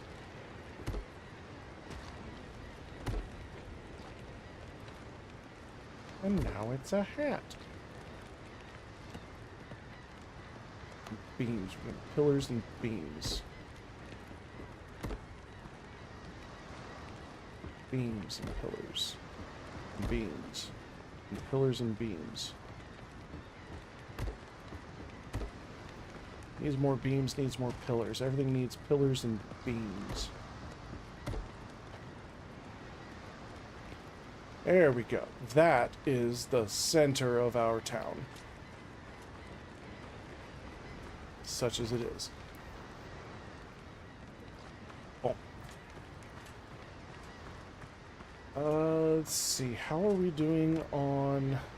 Okay, we're going to need some stuff. We need some plant fibres.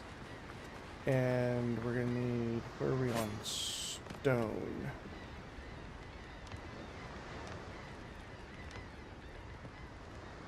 Okay, we're good. Excuse me, we're good on stone. We could use some wood.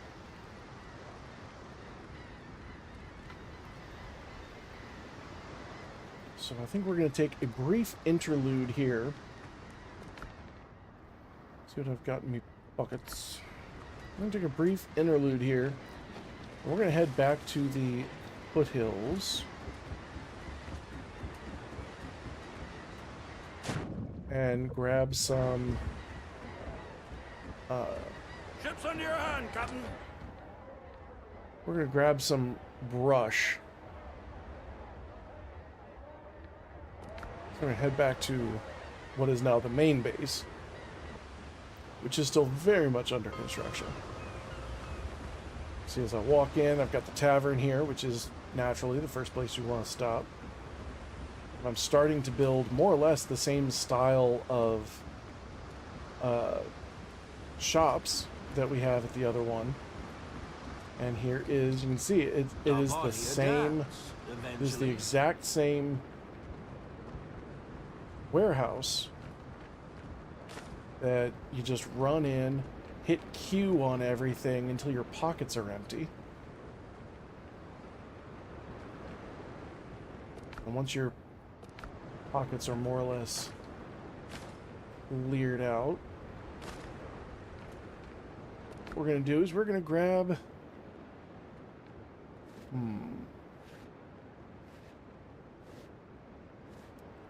Yeah, we're going to grab the lawnmower.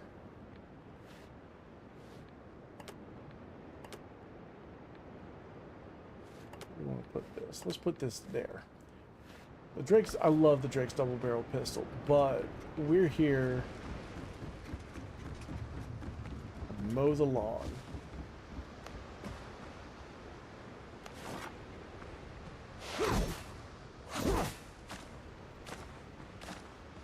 And the halberds do an excellent job with that.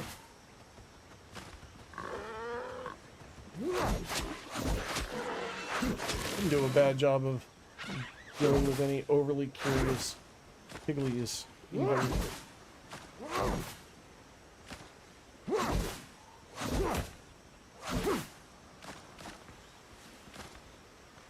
Things I do like about the foothills is that the coastal jungle area is the same levels as the coastal jungle area everywhere. So pigs and the dodos are the same level here as they are, so they don't really pose much of a threat. They are largely just annoying, kind of there for movement.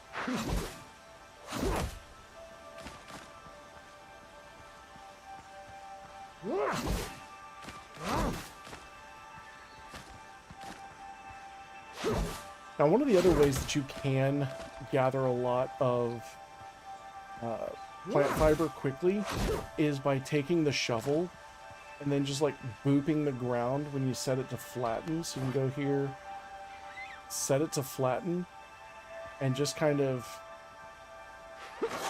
touch the ground, and it pops everything up, but it also permanently changes the landscape, and I don't like that. That's probably my biggest complaint about the shovel, is that it permanently changes. There's nothing you can do to undo it. And one of the things that I really liked about Enshrouded, which has a wonderful build system, it's a voxel-based build system that doesn't look like voxels, doesn't look like Minecraft, but it builds exactly the same way, just much smaller scale in terms of for the voxels. But unless you're within your, you know, the equivalent of your bonfire, the ground regenerates. So you can dig all you want, it will go back in an hour.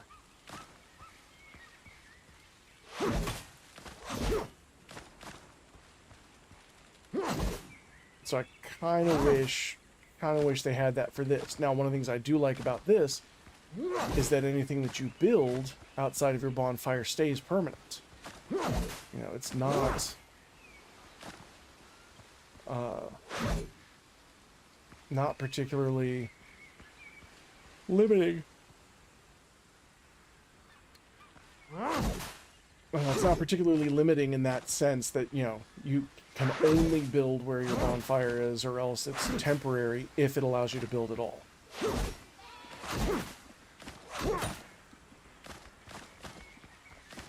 Goats.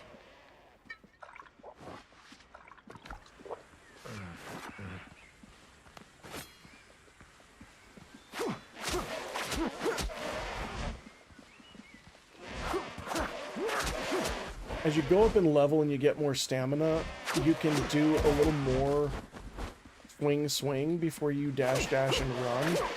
But the swing dash run is still the way. Dismembering goats over here. A decapitated nerd.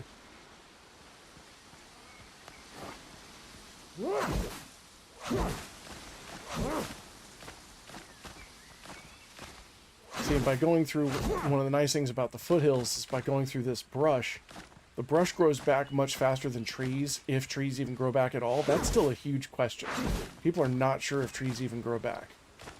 I feel like maybe they do after a long-ass time, but these bushes in the foothills also contain wood. So it's an easy way to gather wood. Now, the best source of wood, of free wood, is still going around and sailing. It's just floating in the water. But if you're already going to be out here in the foothills getting plant fibers, you know, aim for the bushes, stack yourself some wood as well.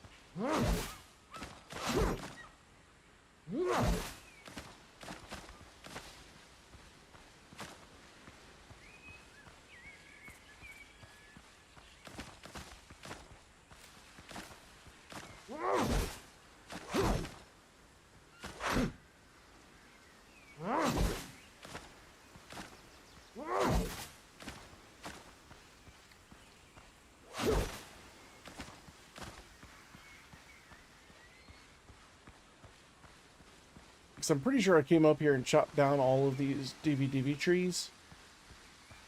And seeing them grow back, or seeing a bunch of saplings now, gives me hope that, yes, they do eventually grow back. I'm like 100% sure I came through and cut all these down.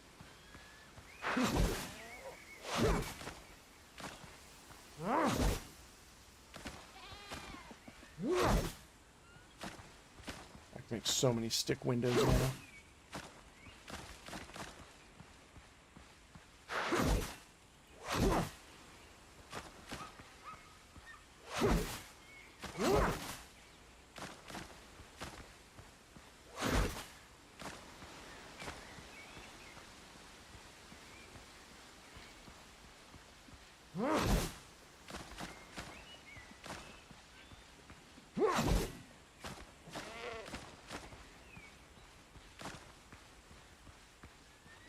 The mate.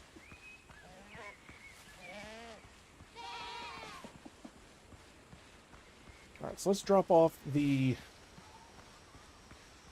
head of that goat.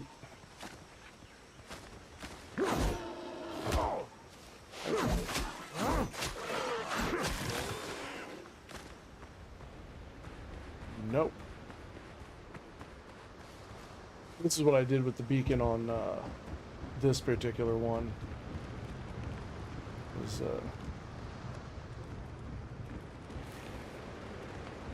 using 3 of the corner pieces. Kind of makes it into a triforce. Hello, Doctor. You're lurking in doorways that nobody can get past you. Again.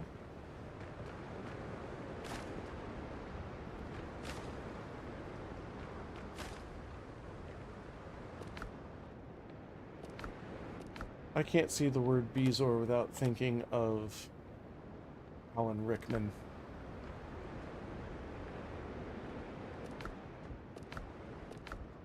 Do I have...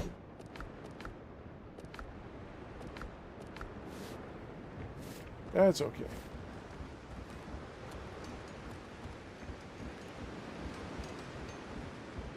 I'd never heard the word Bezoar before. And then I heard Alan Rickman say it in Harry Potter and Sorcerer's Stone, and I was like, the fuck is a Bezoar? It's like a bug or something? Like, what is that?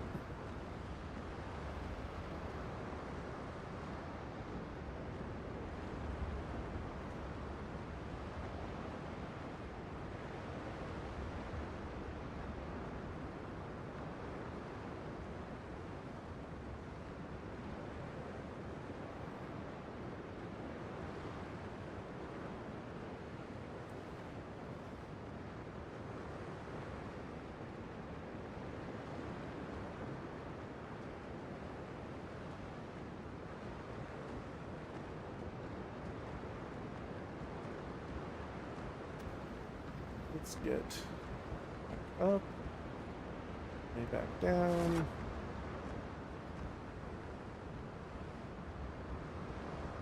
Fix the sky.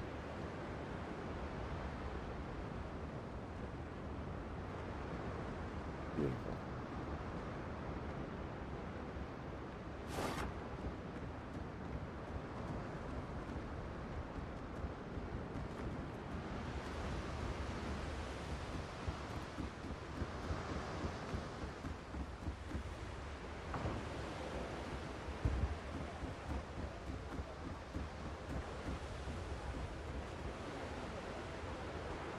Helm's yours, Captain. Okay. Map.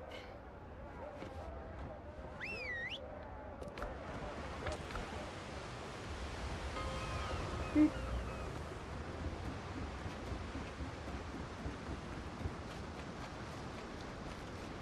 Alright, so we're doing better over here. Now, let's see here. We got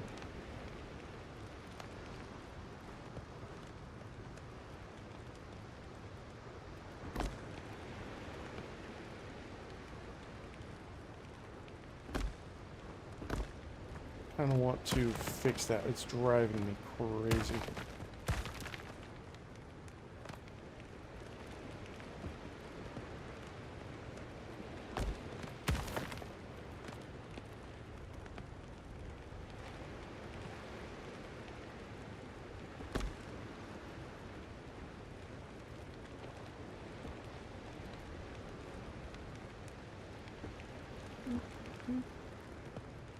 There we go.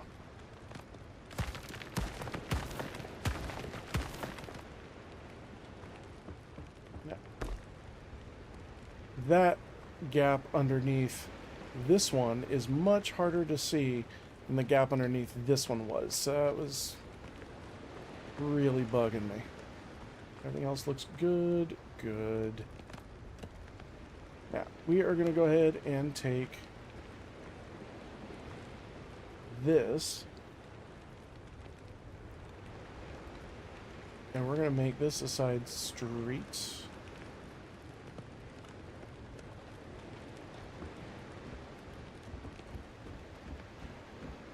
Whoop.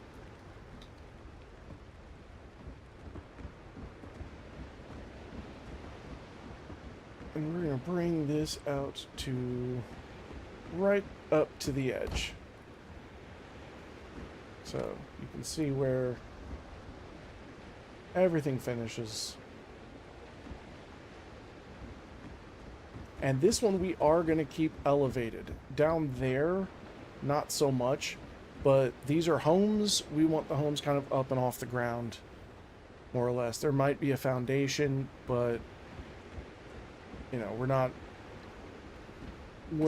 looking at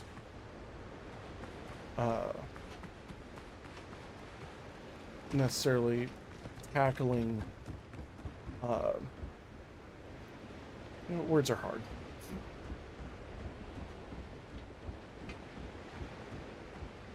There may be a foundation. We're not making a ranch house, basically. Beach houses are on pilings for reasons. Now, what do we want to do?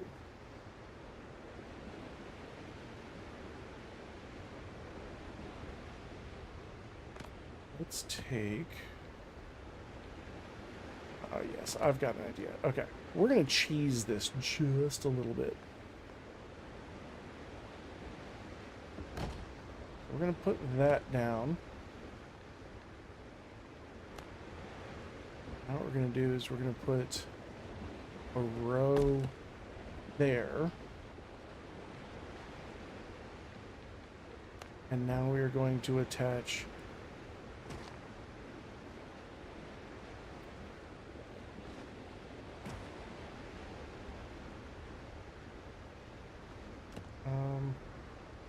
we're going to attach one more row.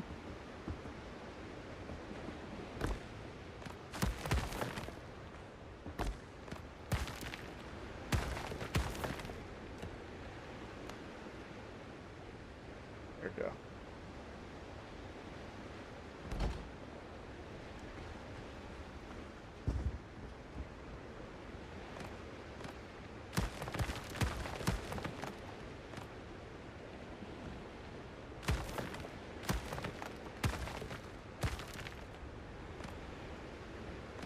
Now we're going to break that down. Connect that. Yes. Victory. That's what we want. So we're going to add a little extra level here, and this is going to create interest. And that's what we want. We want interest. We want things to look snazzy. So we're going to bring that here. And let's... Nope, nope, nope. Let's see. Floors.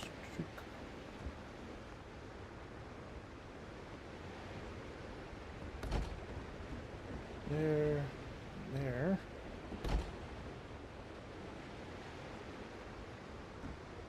We're going to have ourselves a little bit of a porch.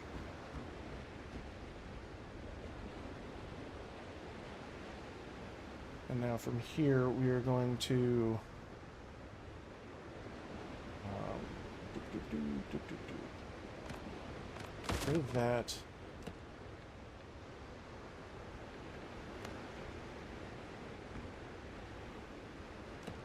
What do you mean structure's unstable? Oh, it's a height limit. You see that coming?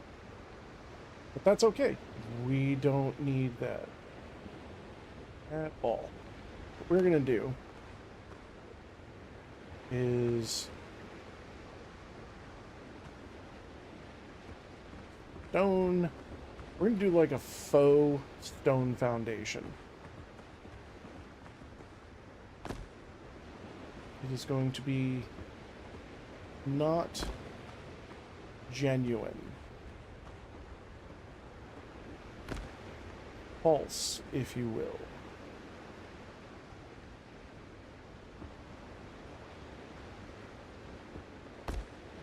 So this is going to be sort of the main get into your house.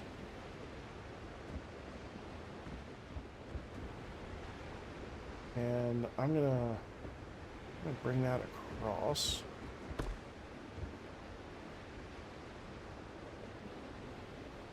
Now, we are going to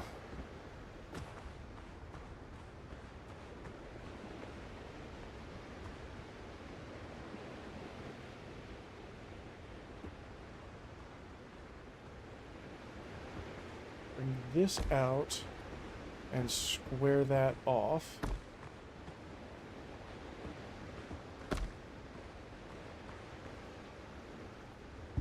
Because rooms have purposes. This is kind of something to always remember when you're building. Rooms have purposes, and you gotta kind of think. It's like, all right, what is this gonna do? What is the thing that we're doing here? So, if we've got, say,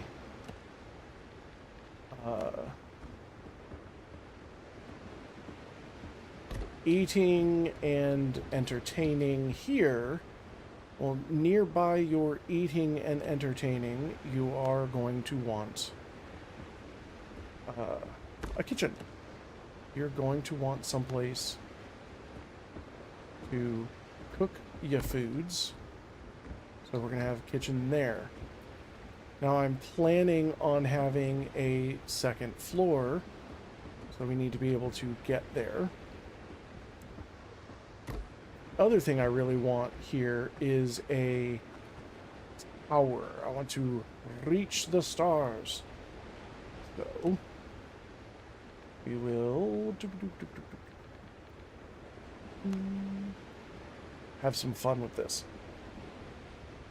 When you build a tower, you get a beautifully circular tower by ignoring circles. Set your rotation to which I kind of like this way.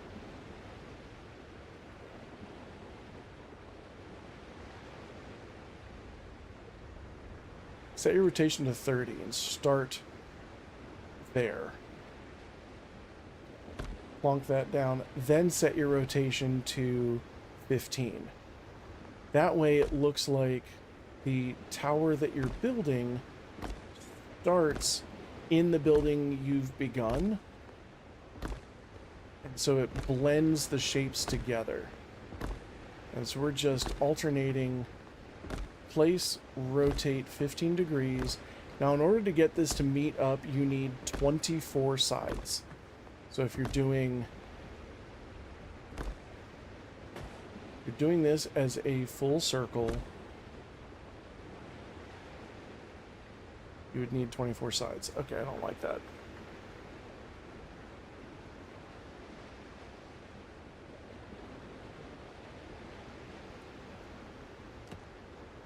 My favorite part about this build system is just how easy it is to go back and undo.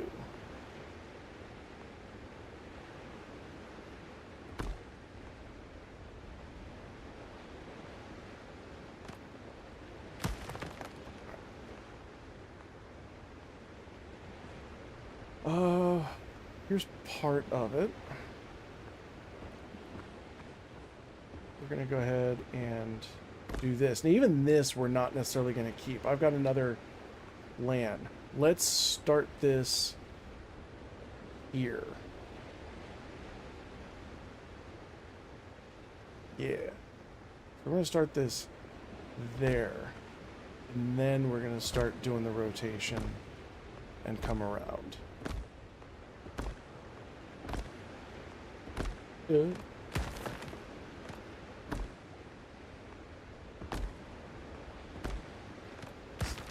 Stop it.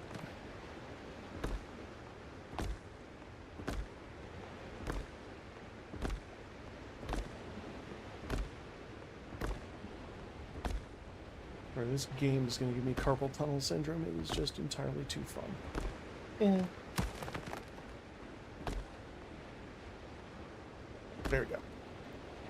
So now we've got our circular here.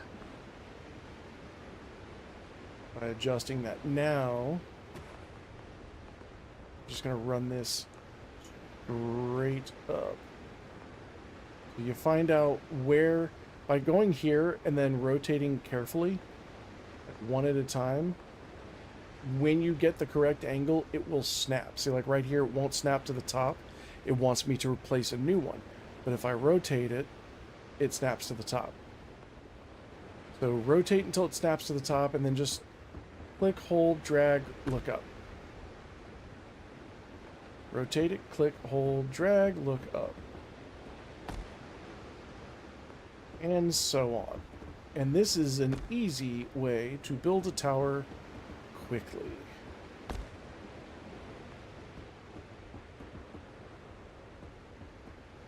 Unless you run out of stone, in which case, yeah, intermittent breaks in between.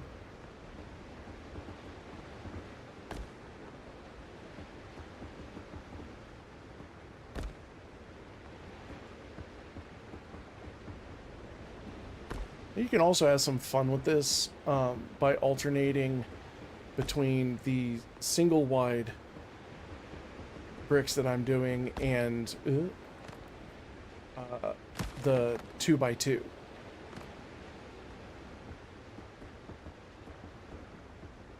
You know, that's going to very much change the circularity of your tower, because you're giving it a flat end. I should probably get out of here.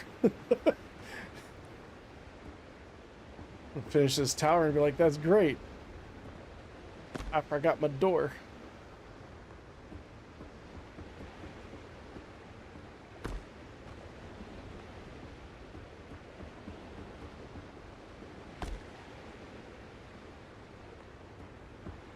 And so this tower can serve as a central kind of focus to the house itself. You know, what is it that makes this house cool? Well, it's got a tower. Does your house have a tower? No? Man, that's crazy.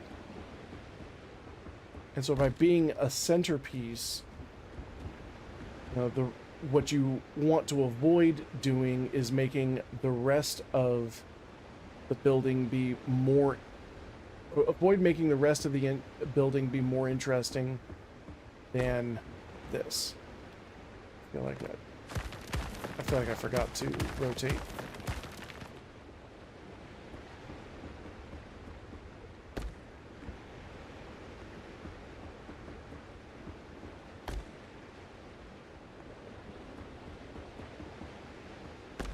Boom.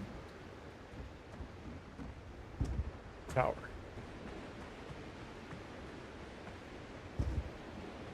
You know, and I just went for the gentlest 15-degree rotation. You can absolutely make it a 30-degree rotation, and it'll be a little less circular, it'll be a little less circular, a little more, not octagonal. I think it'll actually be dodecahedral. No. Yeah. No. 12 side. Dodecahedron's 20? I don't know. Been a long time since I learned, since I've studied my geometry. So we'll worry about how to get into this tower in a bit, but now we kind of need to think, okay, are we going to use this tower as our staircase to the second floor?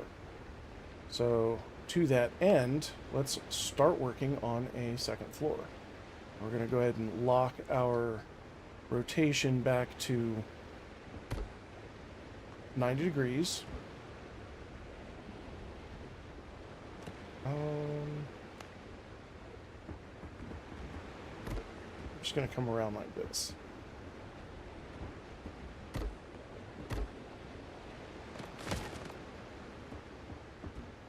Now, as we get to where we're going to put the stove or the oven, do not make that out of sticks. Yes, fire does not spread, but the your brain won't, it messes with some people's minds, messes with some people's brains to have things not make sense. I much prefer the way it looks when things look like they make sense. What we are going to do is put a couple of temporary beams and pillars and beams, and we are going to walls,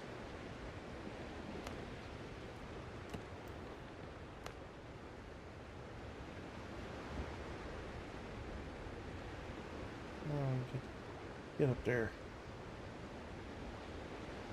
Your fat ass up there.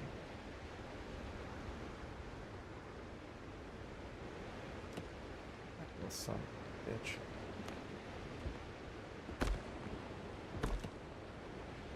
You want to play like that? We'll play like that.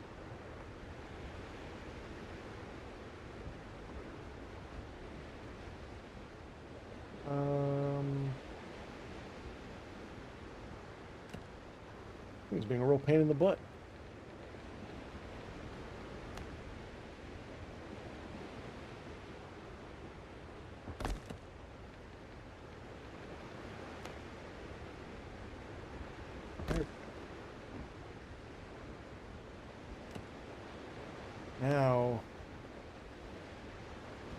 Reconnect. Aha. Now, please don't all disappear. Yeah. Alright, so now we got a fireplace, and it's got a chimney built in.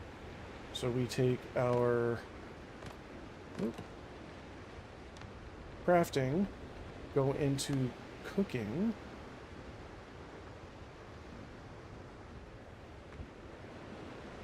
Structure unstable. What are you talking about? Okay.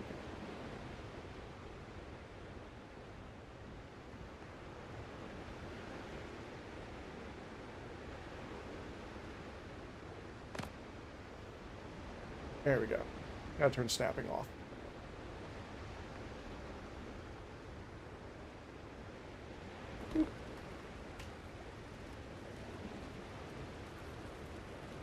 There.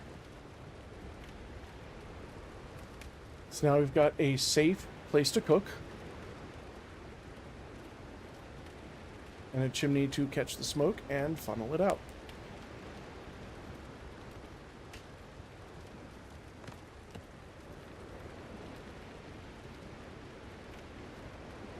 Let's go ahead and get back to our walls.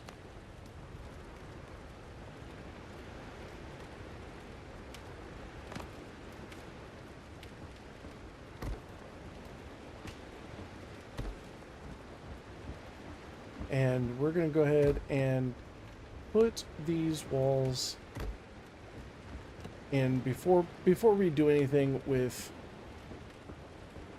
windows. I want to get an idea of what the floor plan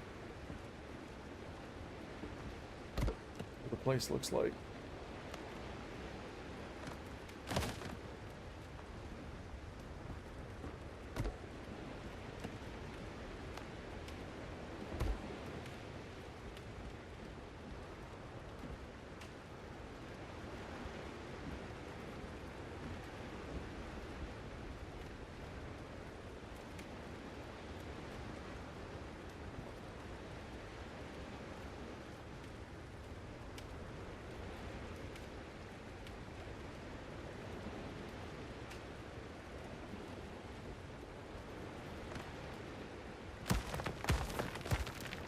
We're going to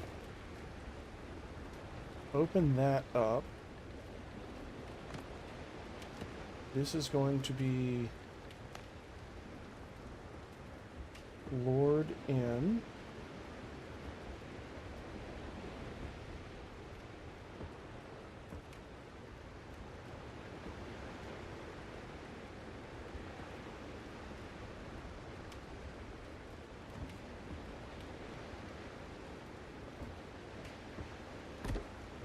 Now from here we go outside. We look for floor that sticks out. Get rid of it. That's not too bad.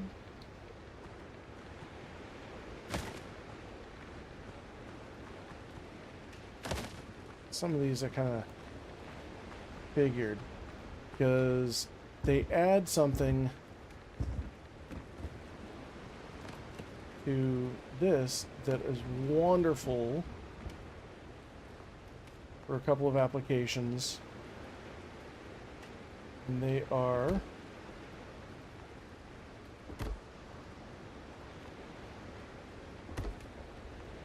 in round.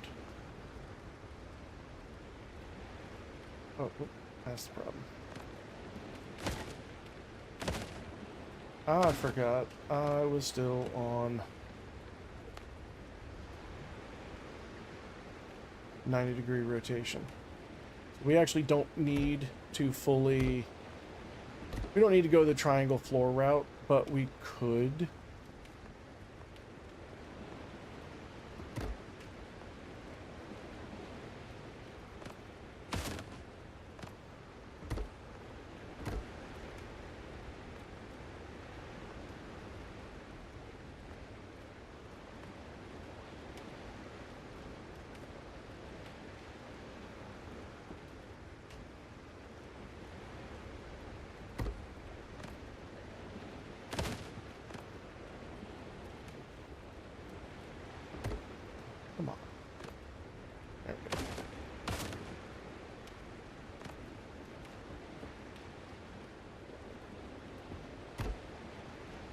I'll check what that looks like outside.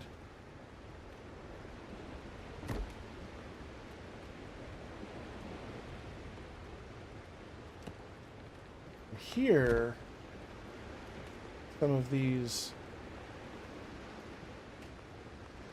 triangle floors will work nicely.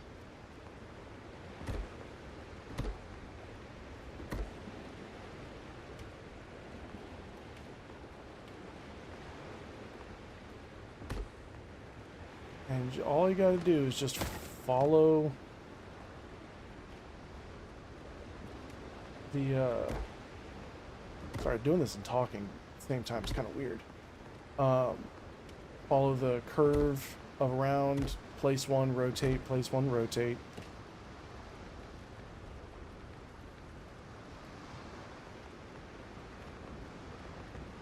And then you can kind of reverse it.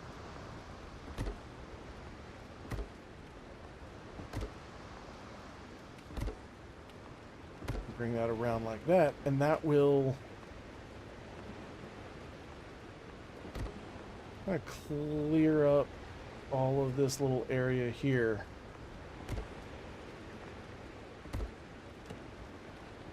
Then you can go in individual pieces. So flooring a round surface is going to be a little wonky.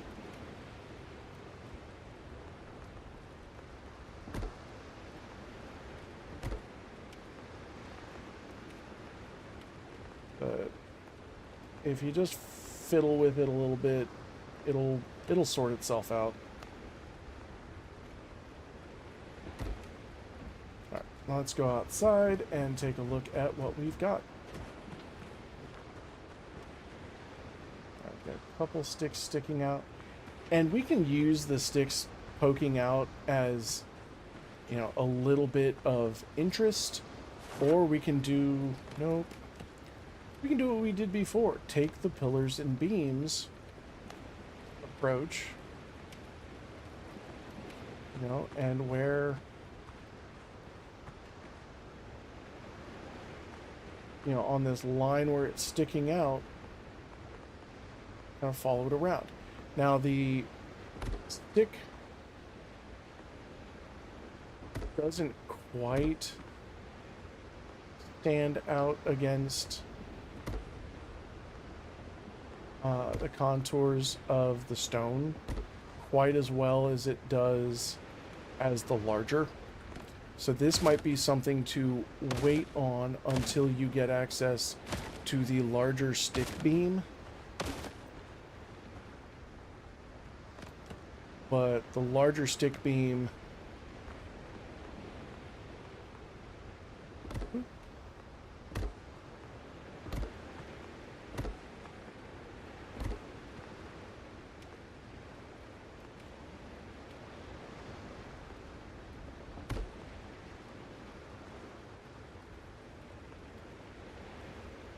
stick beam might just feel a little bit more appropriate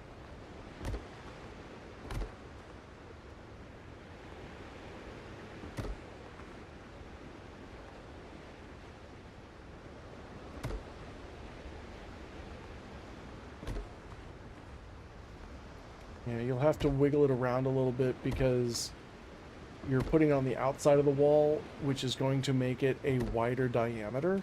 It's not going to fit perfectly with the same number. You know, it's 24 segments to get a circle.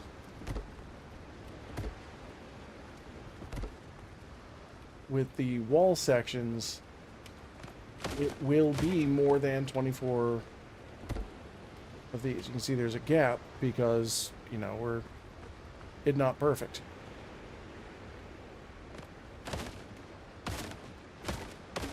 So there's going to be just plenty of room for, you know, some wiggle on this.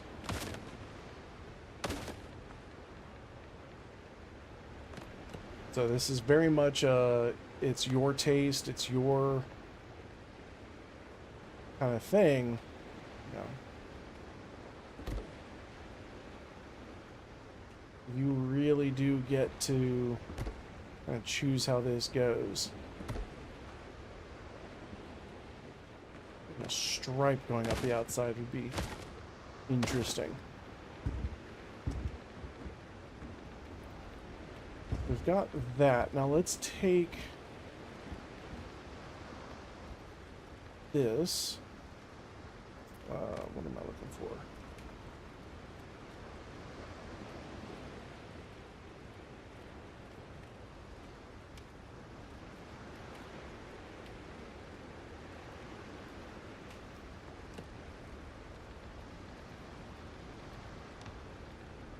You know, we're going to encounter kind of the same issue here with the stairs. The stairs are not going to be perfect.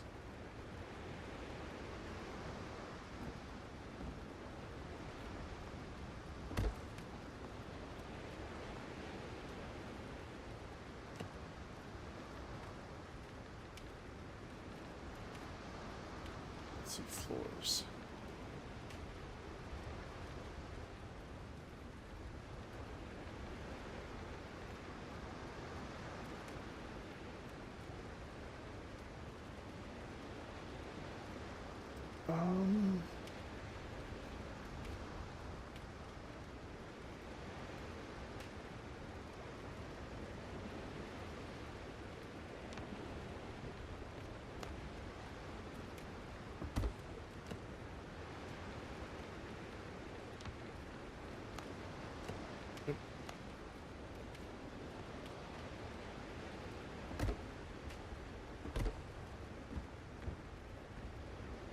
Yeah, I think that's going to be pillar,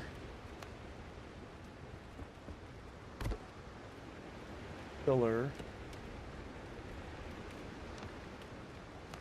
So you're gonna, yeah, it's going to be using the pillars to support the stairs is definitely going to be the way.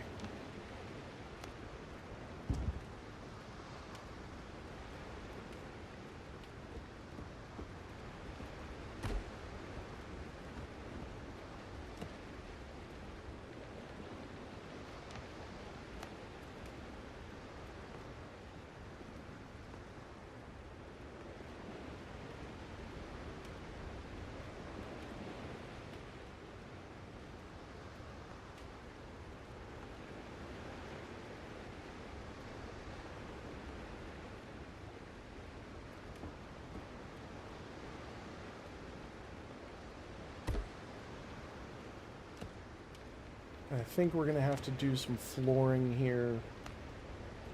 Some triangular floor action happening.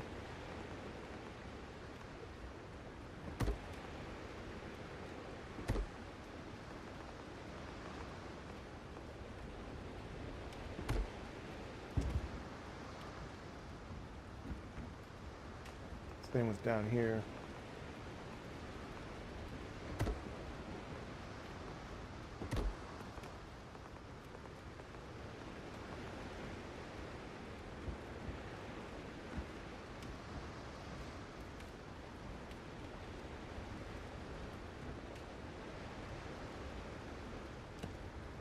Let's get our destination sorted. It's going to be up here.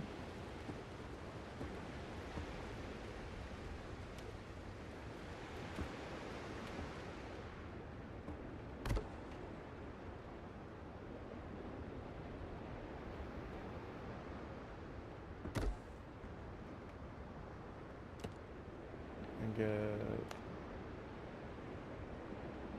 that there, and that there.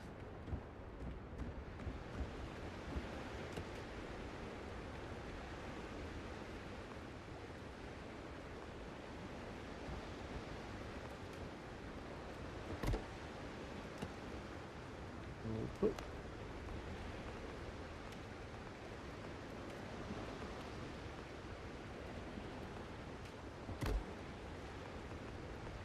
that there, and then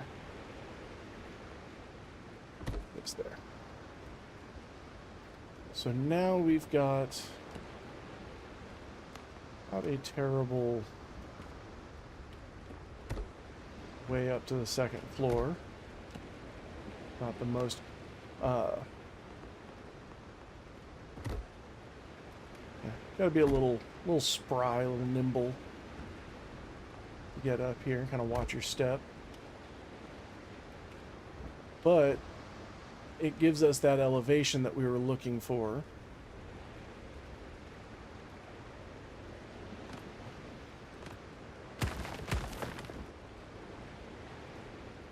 Brings us up above the town. And here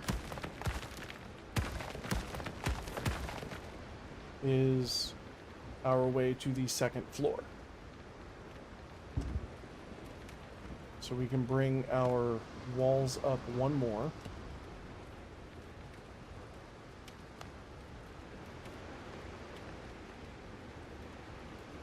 Lock in our rotation.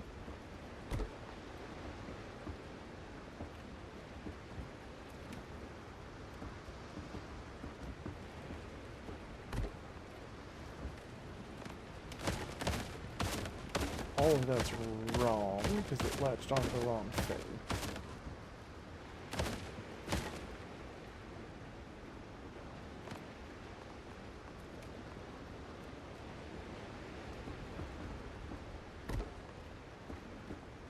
There we go.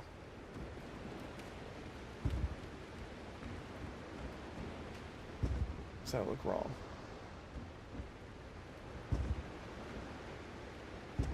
You do that.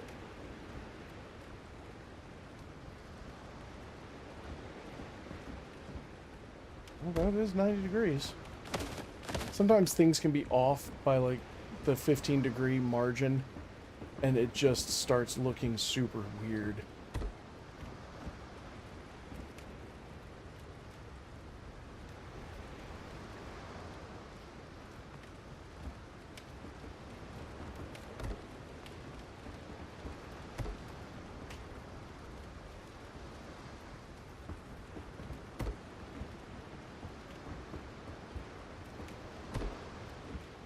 Now we can put in our logging.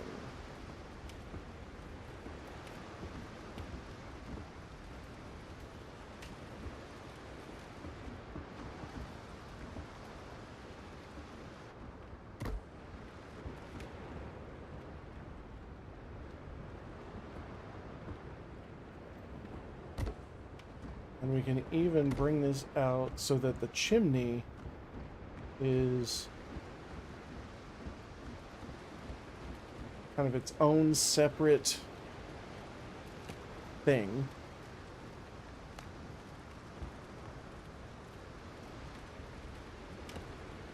We don't really worry about.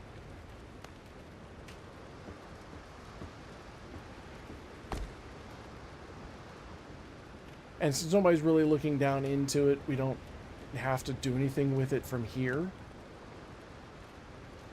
We can always fill it in later. So.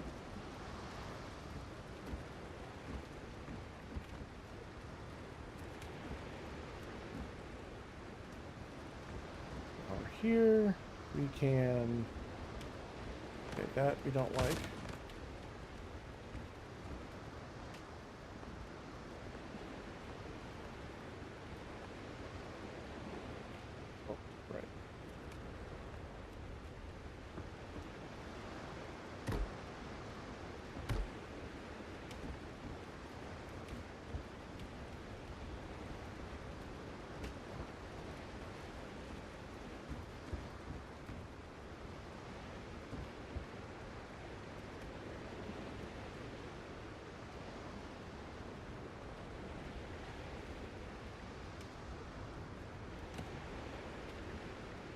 Let's get stairs and... Oh, actually, let's build the walls up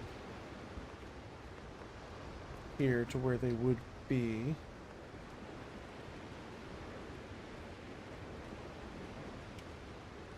1, 2, 3.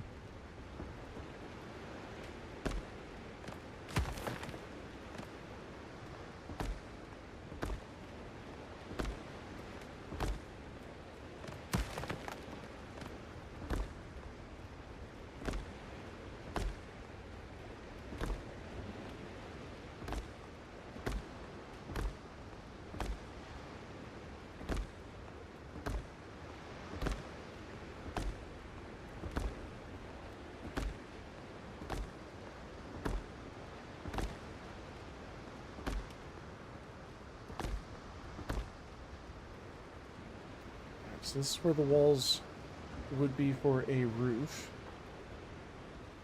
or for this level. Now we've got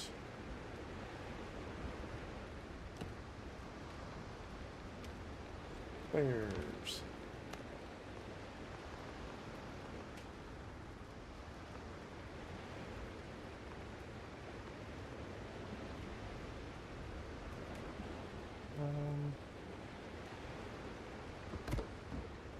Yeah. Ooh, no. That's the other thing, is that planning it out, if you're thinking of going too wide, like that's really hard to get through. So you want to make sure that your stairs are placed with enough room for the landing. That I can kind of get out.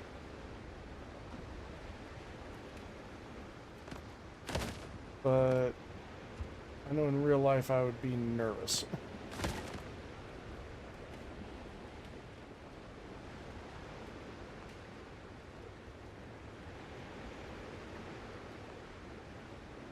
What is my rotation set to?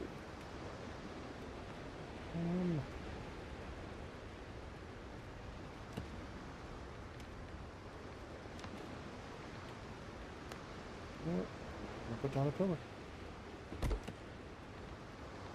Gotta put down that pillar. Stairs and fences.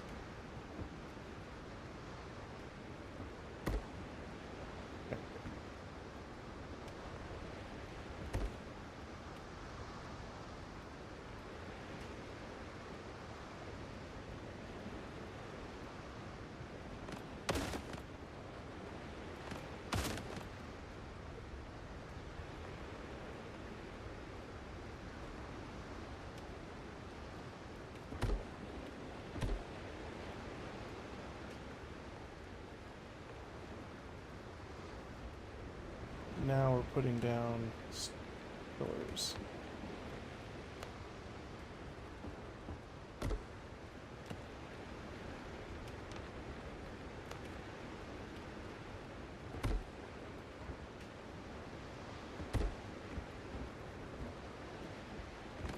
So now this will actually be the window, not this one. Just gonna cover that back up.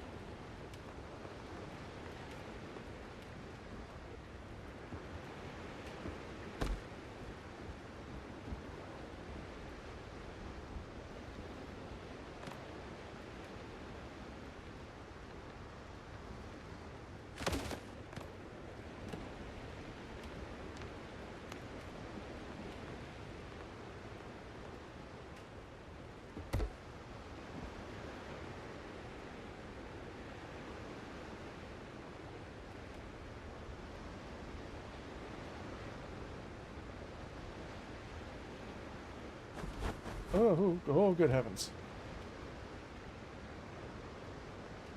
There it is. So holding down Z and scrolling back on the mouse wheel lowers what it is that you are... it lowers what it is that you're doing. It'll raise and lower. There's nothing that makes it get closer or further away.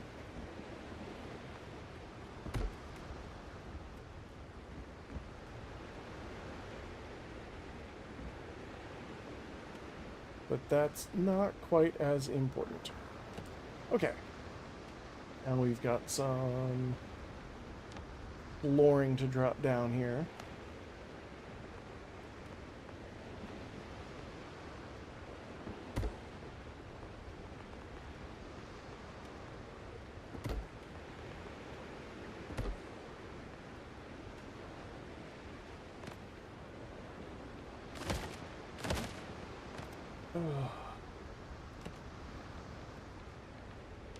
Hate when I accidentally delete the wrong doohickey.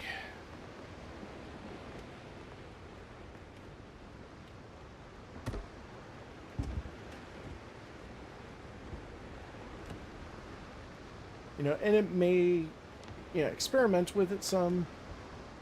Say it like that. Experiment with it some. And, you may find that there are other ways that work better for you for building these things up, like building landings, for example. You may need to do something along those lines. So that's not too bad. If anybody looks at the house and sees that little bit sticking out and they're like, oh, what's all that? They can go to the highest tower and hop off. Sorry, that was a little aggressive.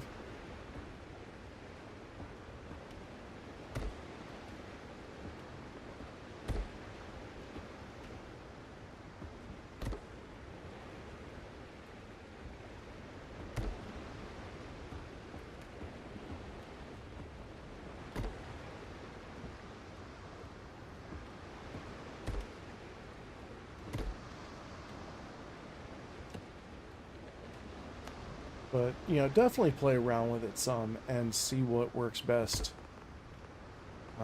for you.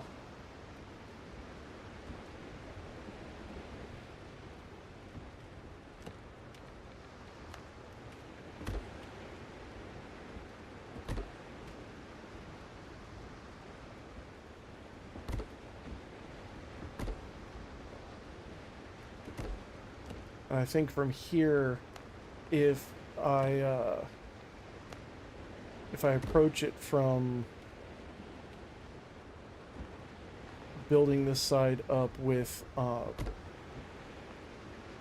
stick wall, having a couple of sticks sticking through the mortar joints isn't going to be the most off-putting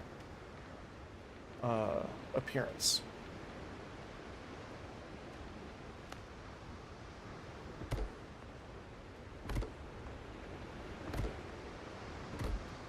Bringing this around.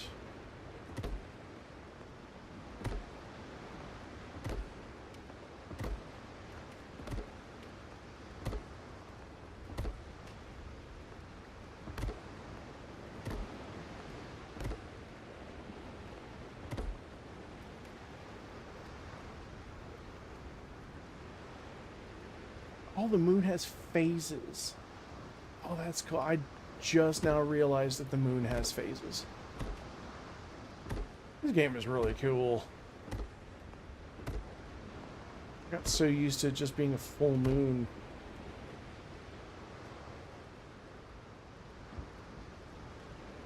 You see, like right here, you'd be able to see into the chimney and like, yeah, it's blocked off. No wonder this kitchen gets so smoky. But yeah, that's totally fixable. Now what you can do up here, and this is one of the things that people did, was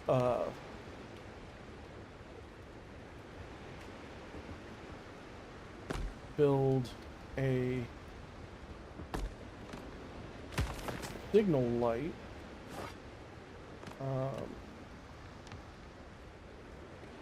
With a signal fire, and what they would do was the devs put this in because people were using the bonfire as a lighthouse.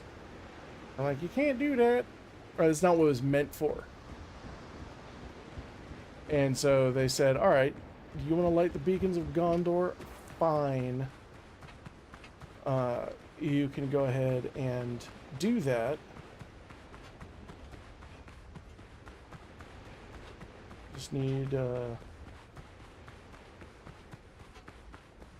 Just need some animal fets.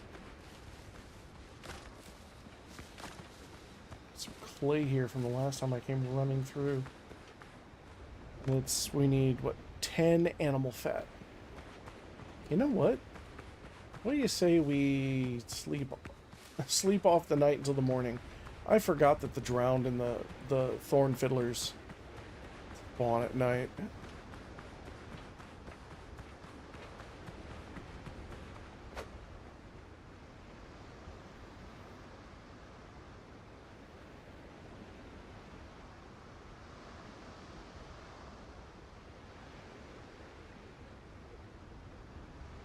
Go.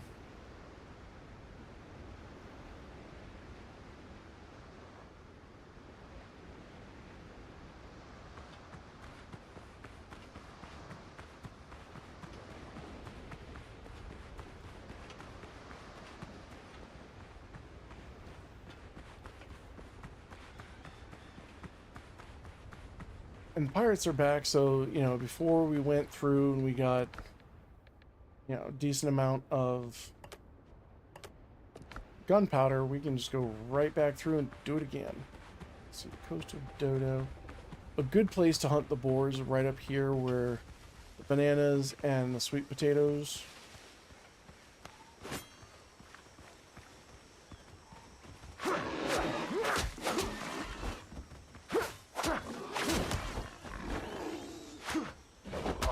Oh, scheiße.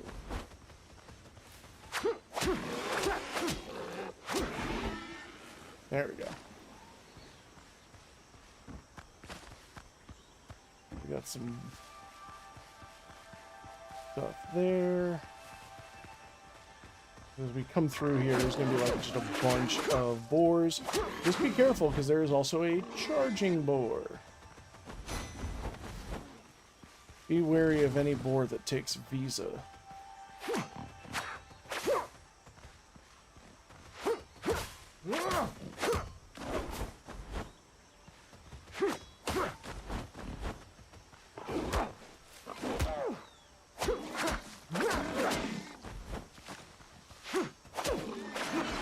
There we go. You'll fat. 3. That was a lean boar. Did not have enough animal fat to carve off.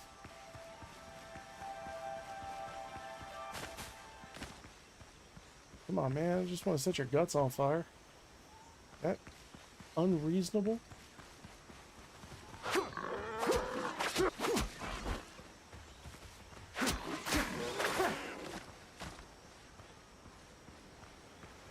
Apparently this is where all the skinny boars live.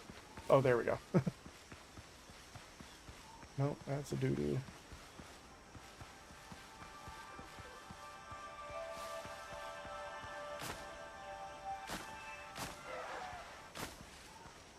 Yeah, oh. The blue dode.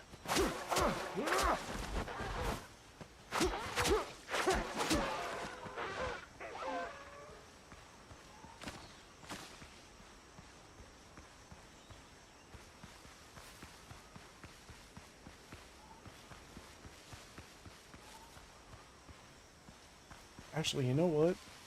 I think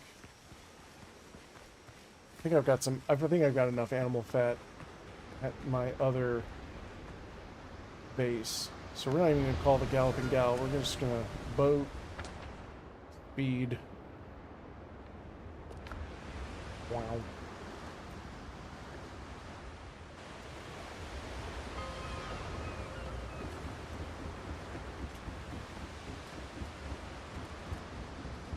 I tried to mix medicinal herbs with pineapple juice. It ruined the juice. Did you ruin the juice? How'd you do that?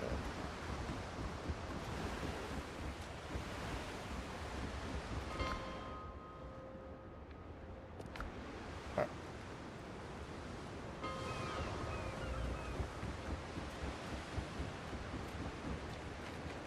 We could go up one more level even, because this is going to put this on the same level as the roof, which we may not want.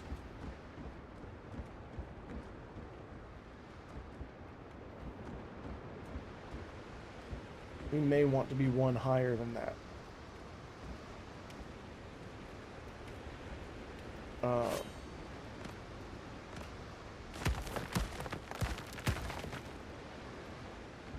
In fact, yeah, I think one more level up would be the way to go.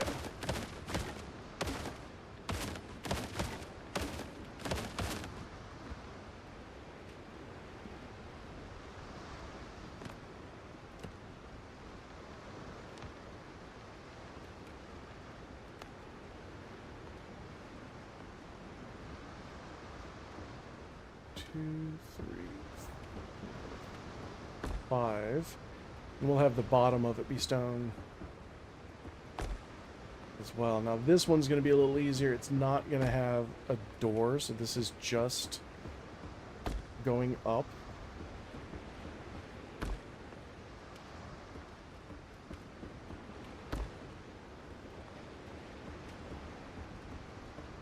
I do wish they would implement ladders. I think if I could think of one thing to add that would really improve the verticality, is just a simple, you know, a simple stick ladder, and then maybe put a stronger wooden ladder, like a timber ladder. The same way they do the stairs. I think that would be really handy to have. No. Wrong.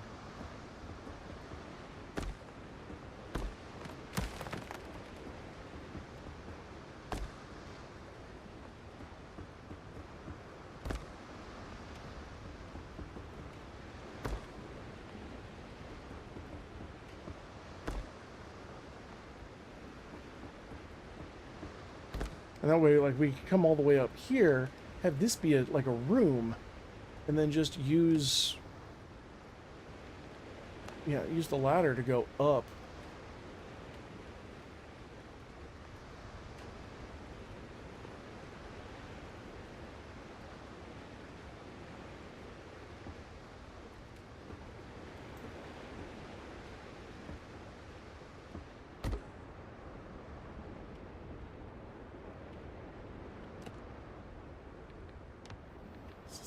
Stairs again. It's actually, I don't like that floor gap. Really uncomfortable looking.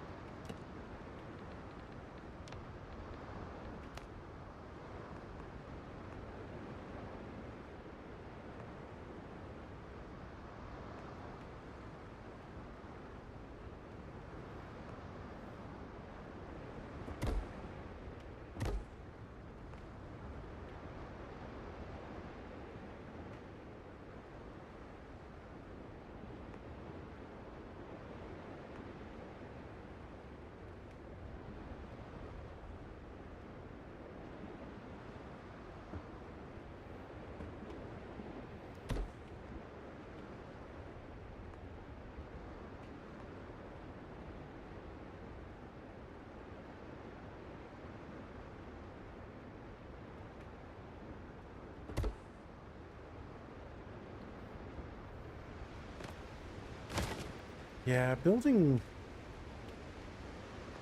in a 3D space is tricky.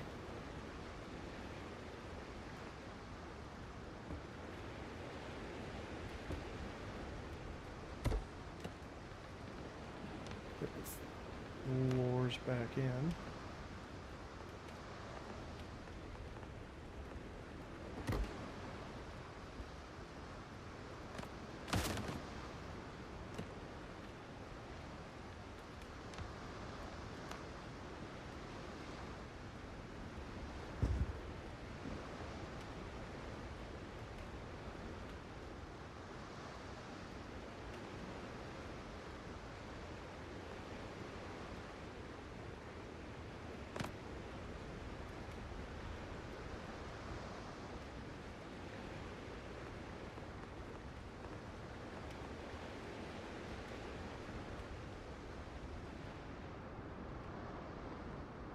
Like I can move it up and down. I can't move it closer to me. And that is kind of what I'm missing here.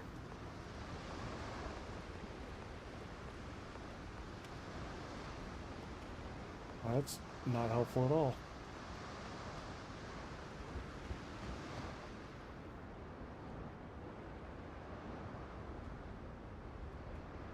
Now the other way you could do this is just a very simple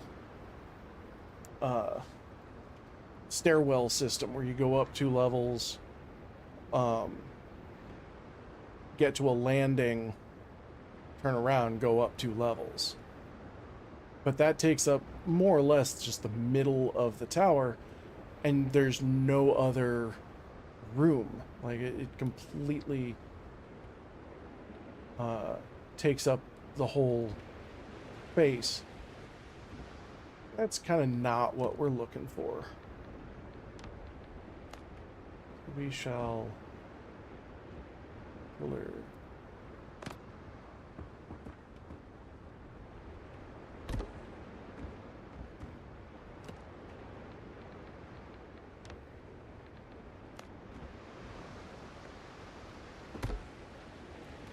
There we go.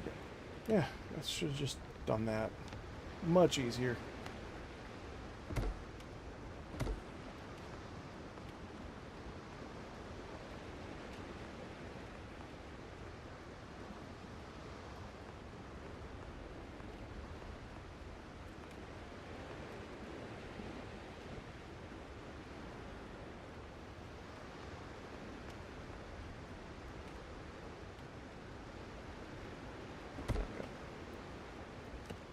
Now we can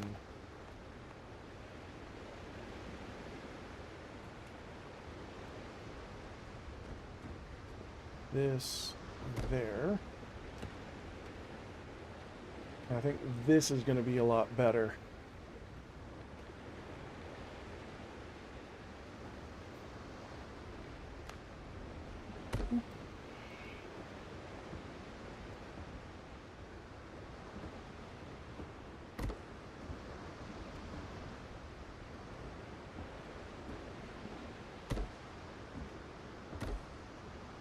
You know, and the more, as with all things, the more pieces you unlock. Like, I'm only using stuff that you have access to in the very beginning of the game. The more you unlock, though, the more you'll have little tricks and stuff that you can do to kind of make everything feel a little bit better.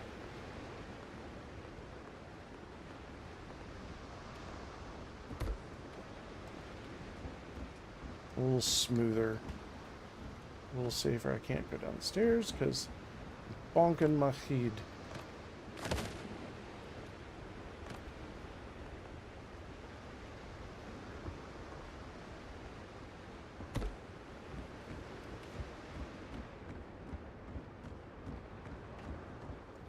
There we go.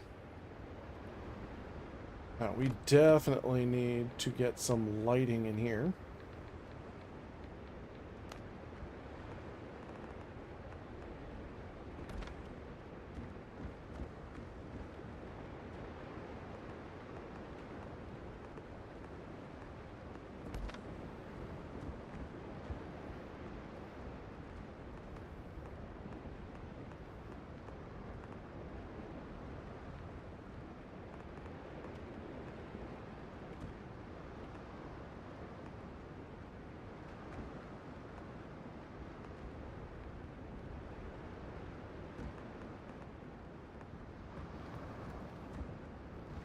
Bring this all the way to the top.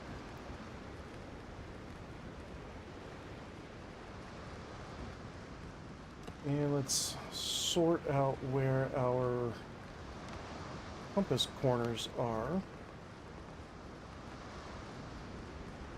I'm looking due west, so that is west. So we're gonna lock that in 90 degrees, 90 degrees, 90 degrees. Boom. So these are our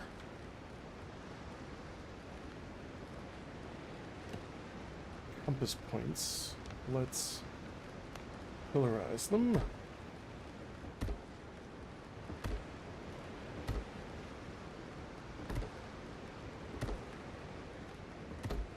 No! Why did you do that?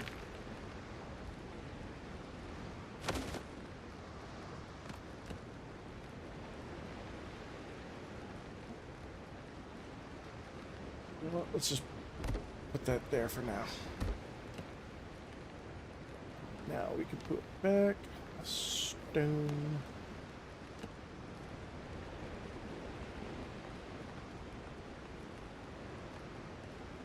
There we go.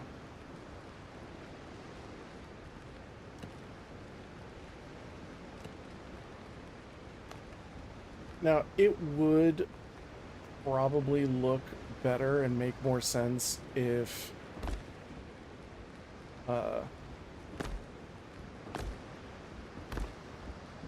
you were to put like a stone foundation here and set a signal fire. It'd probably look better to have this go all the way down and you know, be a core rather than putting this much rock on a woven bit of sticks. Good heavens, that puts out some light.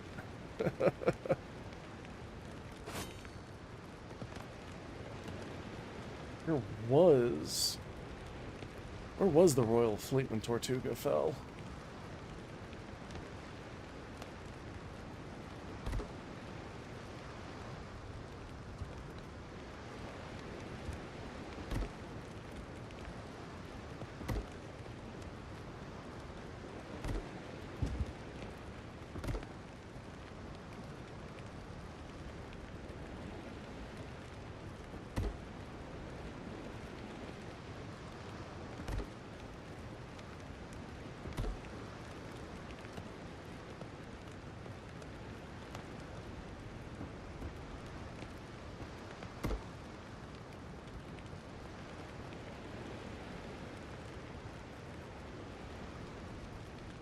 Yeah, and that should reach across. Yeah.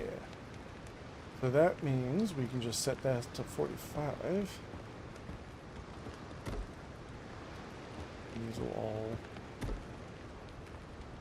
cross. Be very comfortable in their styling.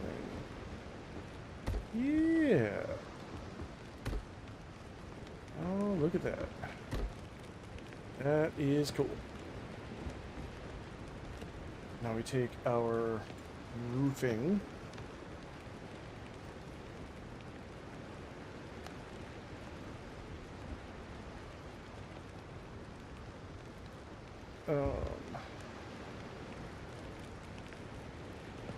You know what?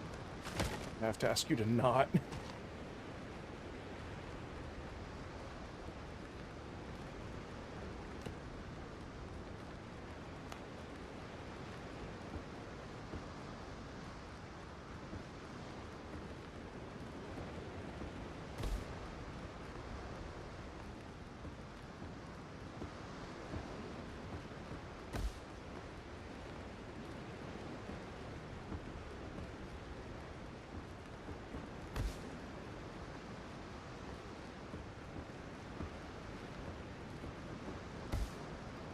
That.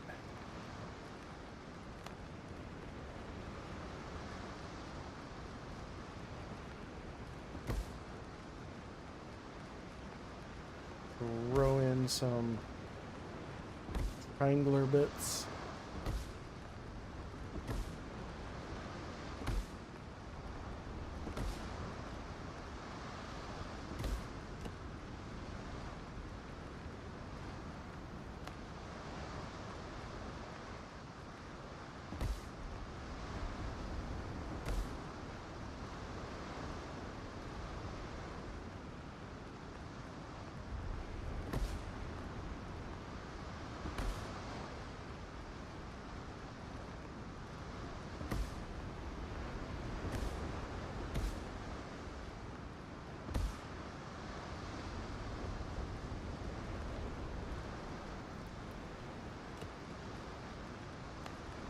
bring maybe this around.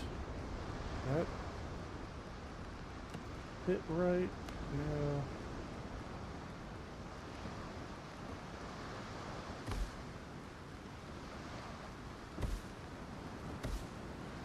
We're getting there.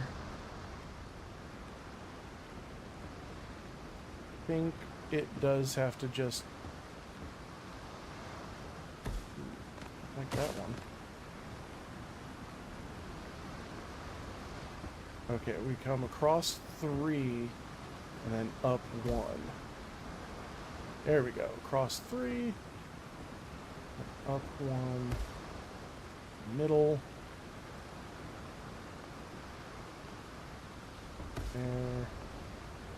There, there. And then we leave a hole in the roof for the smoke to go out. Stop that.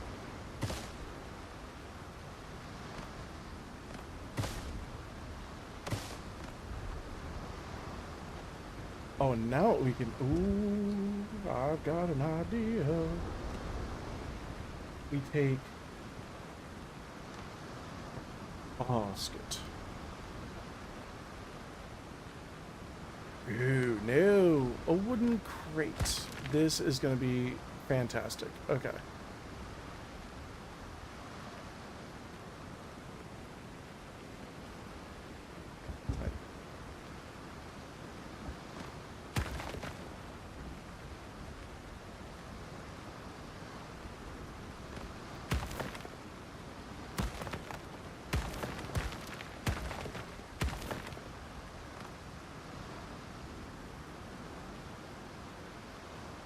Take the wooden crate, we're going to put it right there.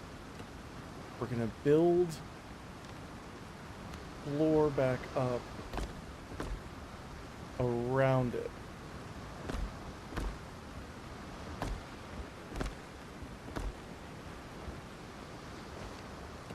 And now, what we do is...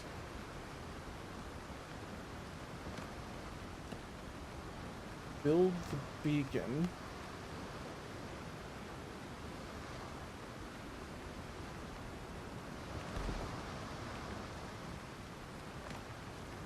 That takes, what, 20 wood and 10 animal fat.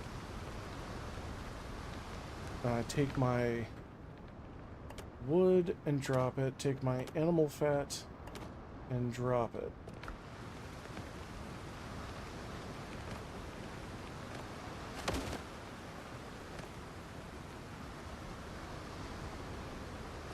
Open the crate, put 20 wood and 10 animal fat.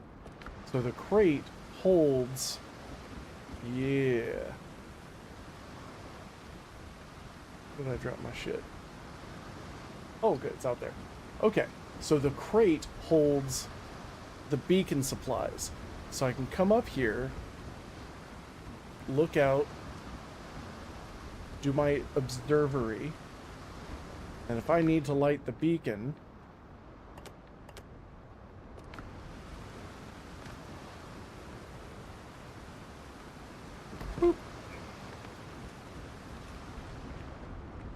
I can.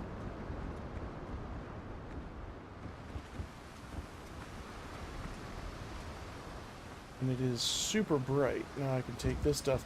'Cause that's one of the other things they don't have just yet, is the ability to separate your stuff. You know, you can't go into your stack and say, okay, give me 5 of this, and set it down wherever you like. We're gonna just set the wood there. Set play such there. Set animal products over here.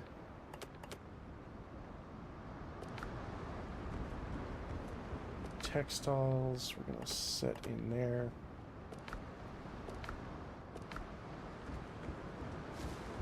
That's kind of sort of ingest it.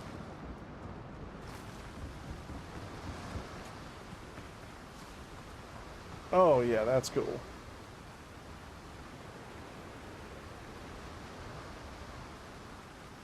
I am digging that, and you know, as I said, with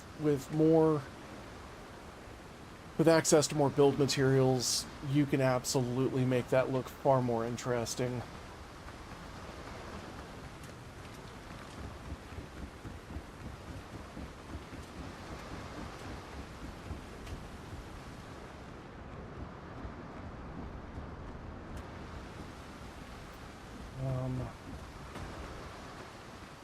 Let's see. Okay, that's what we need. Right. Walls. So we're going to use this here.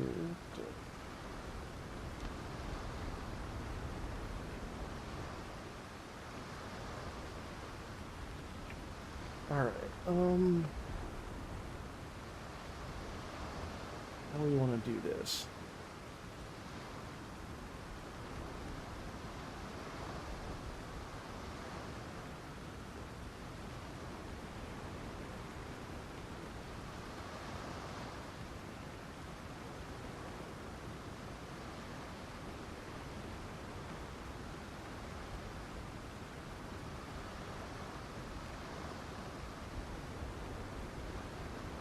I don't want to do...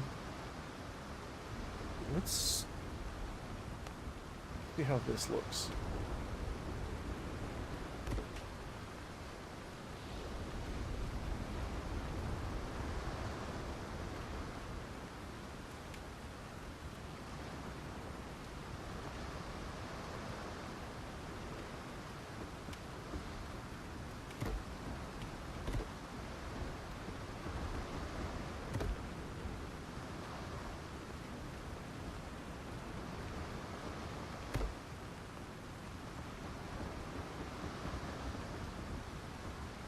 Almost ran right off the side of the building. That would have been amazing.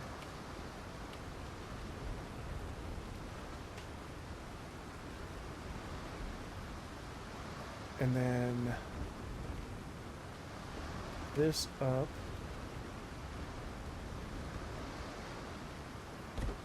Actually, since this is kind of where I'm bringing the roof, we can bring this up by 3 total.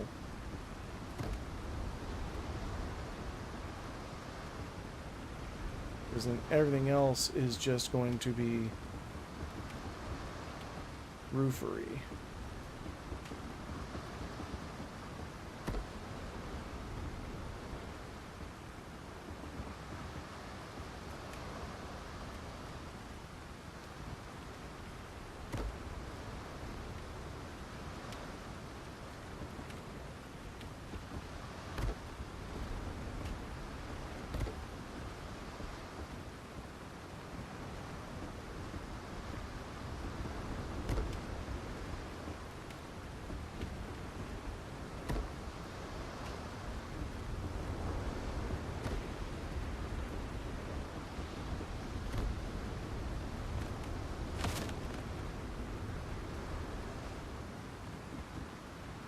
See what that looks like from down below. Okay, yeah, because that gives it a different look, different texture than this. So it's not just like a wall of brown.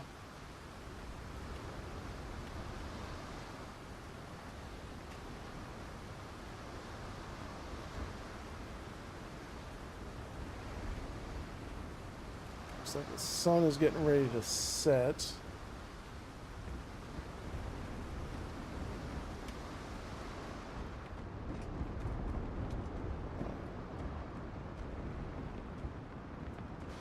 Pop up here.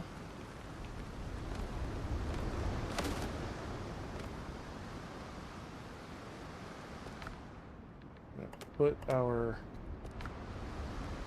beacon grease in there, and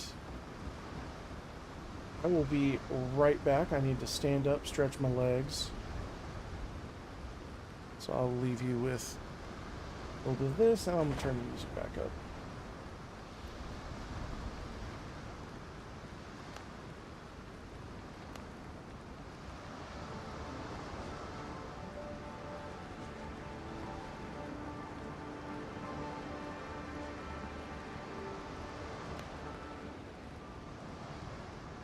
I shall return.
Okay, I'm back. Sorry about that.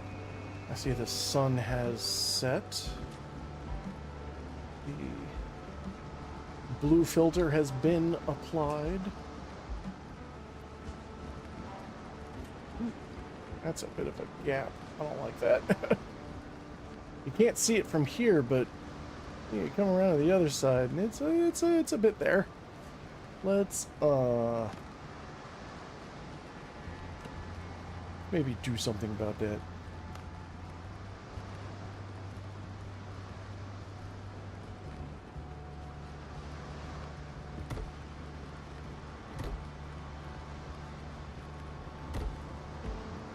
Oh, that's much better. That was kind of unpleasant to look at. Oh, that's my problem. Well, among other things.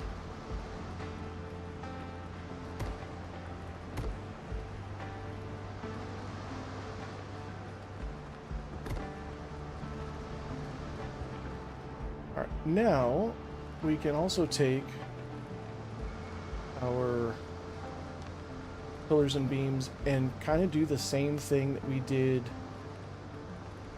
before, where we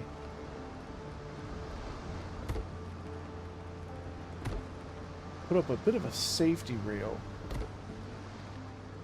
to make sure that no one just steps off into nothingness.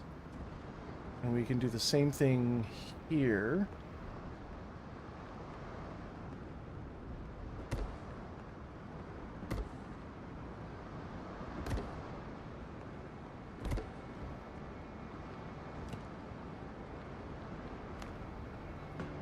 Let's put this there.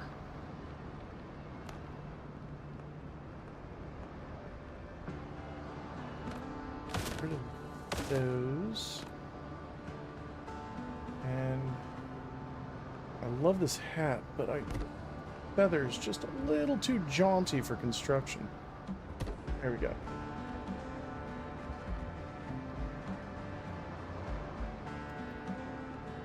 From here,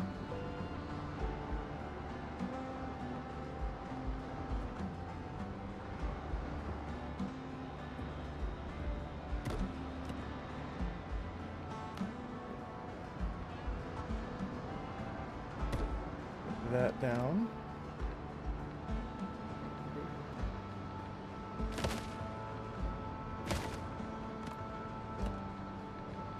Close there, but we got it. And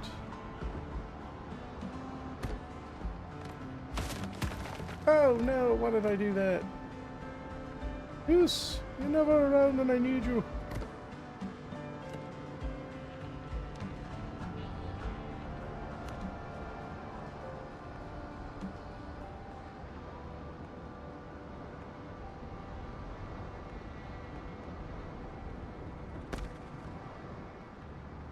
That's terrible. There we go. Sort of. Oh, that. Everything about this is bad. There we go. Okay, much better. Oh, that was rough. All right, now we've actually got usable space in here on each level, and that is good. That's what we wanted.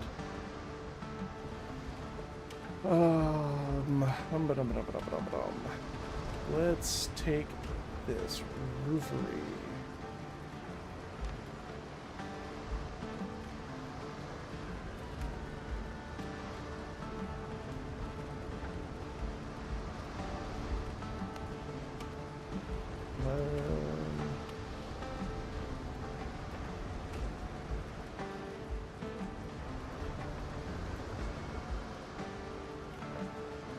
Get that snapping to 90, and we will bring that up.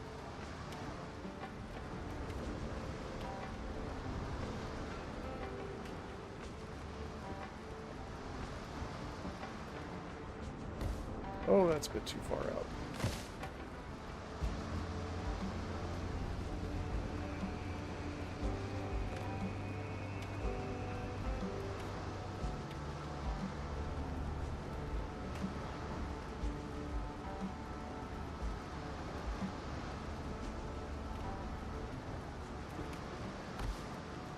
Got that.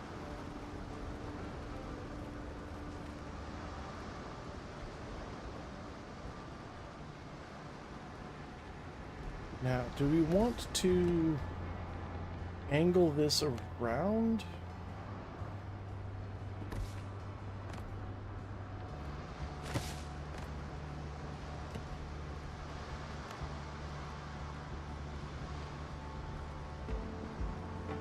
And have this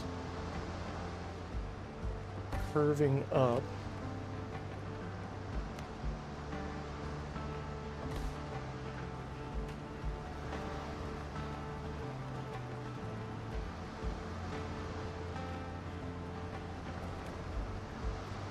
I feel like that'd be better suited to like the back of the house.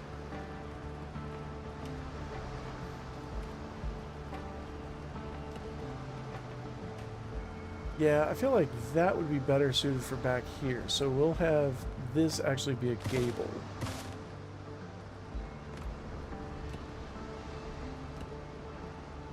Yeah. Let's...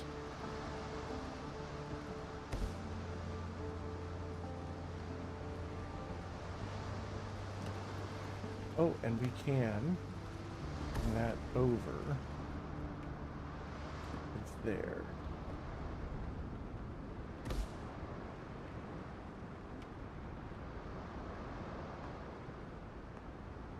Oh, wait. We might not be able to. Just not the way I'm thinking of originally.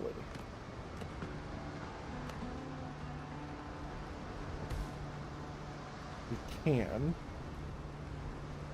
Let's finish this off.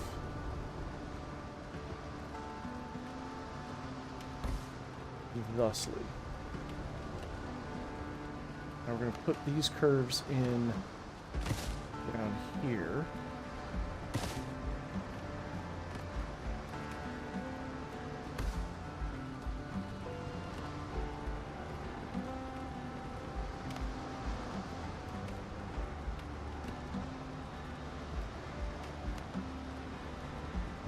Bring this over. All this is going on there.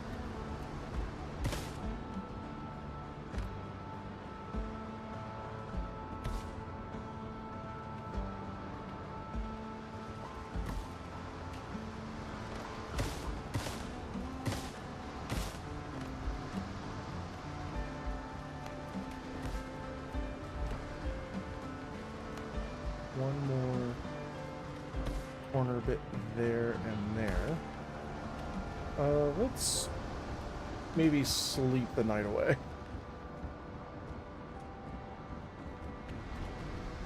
Go over to the hut and make it daytime.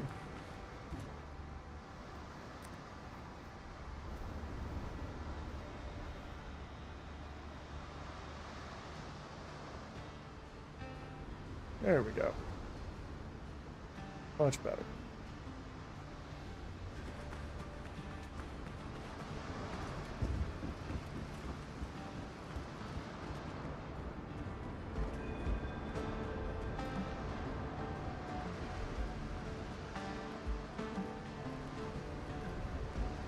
This piece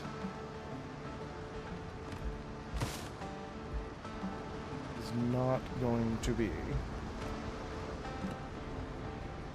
because this piece is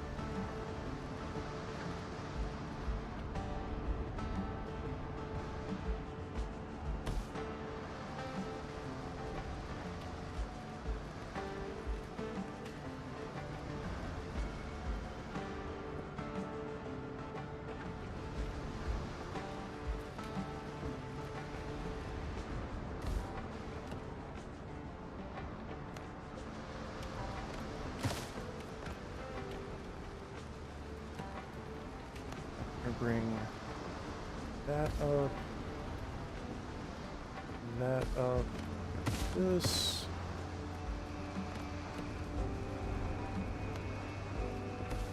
There.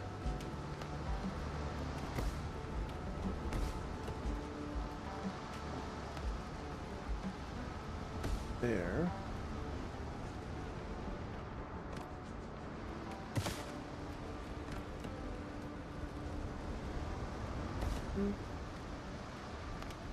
Gonna put that there.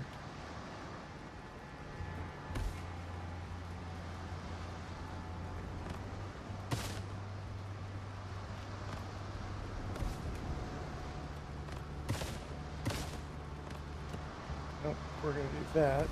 This is where this is gonna go. Eagle's gonna start there.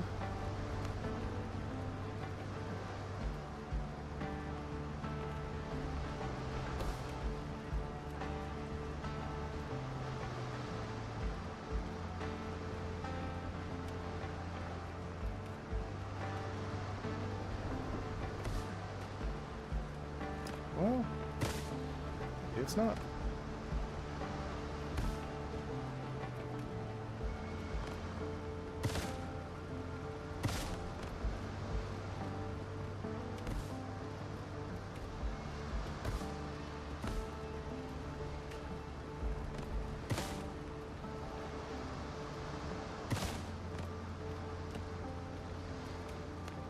We'll figure this out.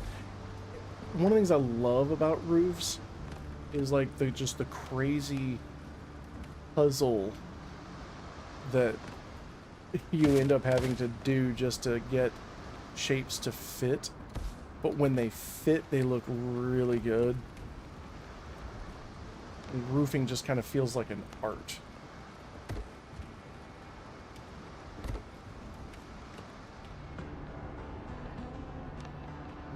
Here.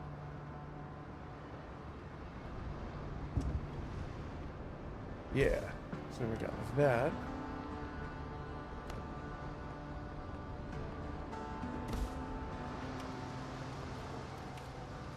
That. And then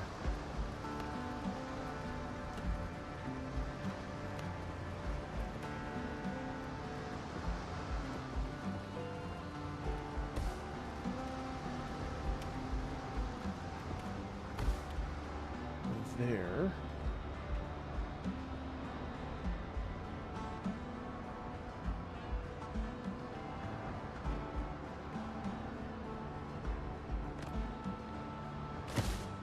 That does not fit.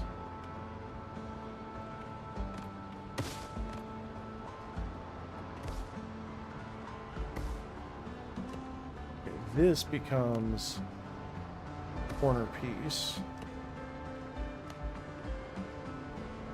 Yes. Haha! Victory! And then here we've got our 45-degree angles.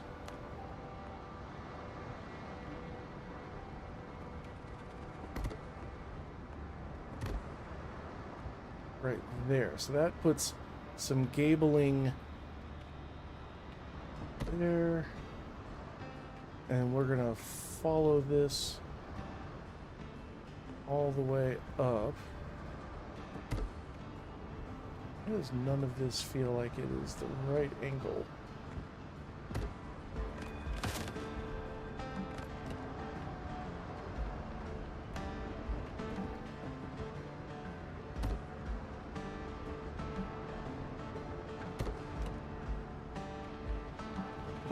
I don't know. But we're making it work, and that's what is important.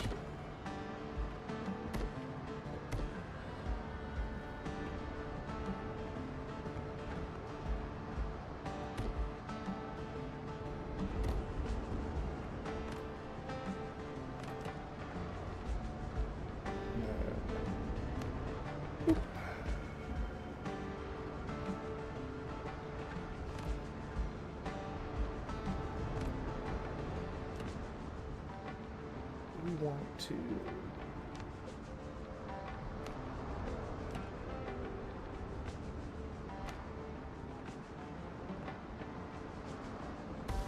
Is that... That's a problem for the next floor up.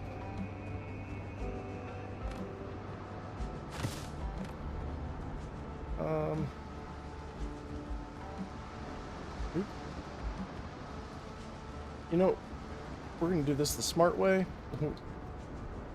We are going to get on the roof. We're going to maybe do it from down here.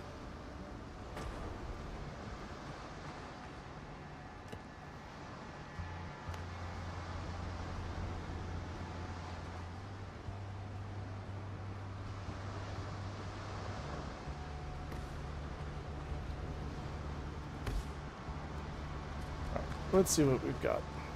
What does this look like?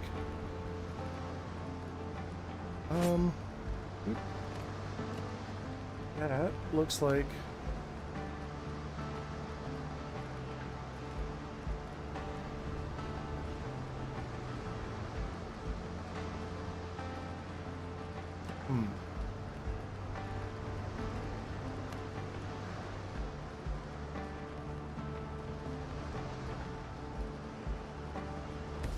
Yeah, it kind of looks like that, and then we take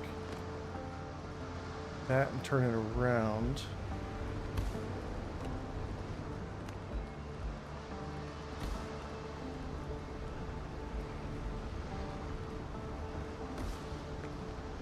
And that.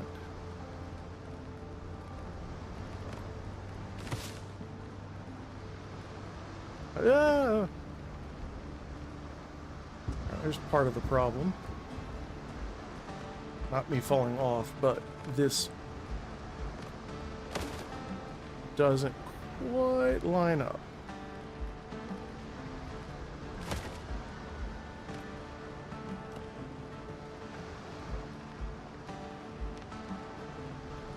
So let's get our wall back here.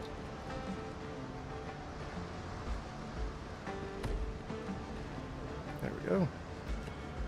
Then we get our 45 degree. Yeah, and then we fall off again because we didn't give ourselves enough ramp.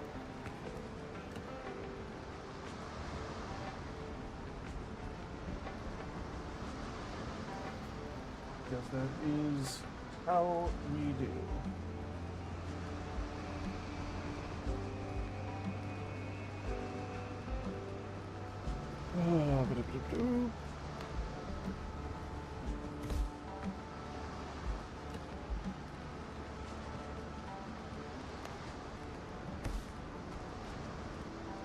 Okay, I think the problem, yeah, the problem is definitely that.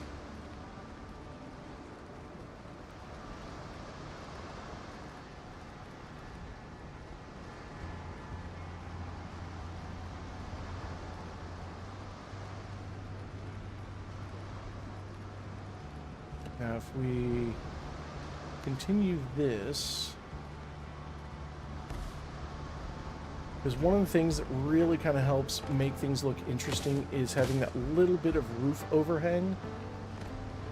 I think we're going to do that.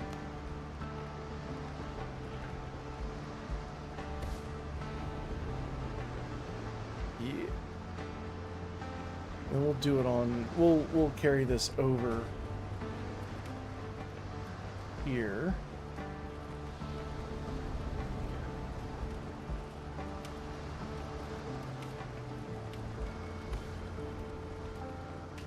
Oh, when we are out of stuff. We need to go back to the foothills. That's the thing about like these houses. They will absolutely just sap your resources. As soon as you start making like multi-level houses, that's not going to be too bad. Especially once I fix the bottom of that. That's not going to be too bad. Let's head back over to the foothills.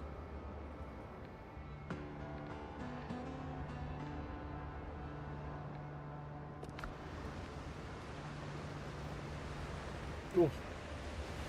dinner just breakfast just wore dinner. My breakfast just wore off. I can feel it. Excuse me, Rosalinda. Excuse me, Doc.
I wonder if the greatsword might work better.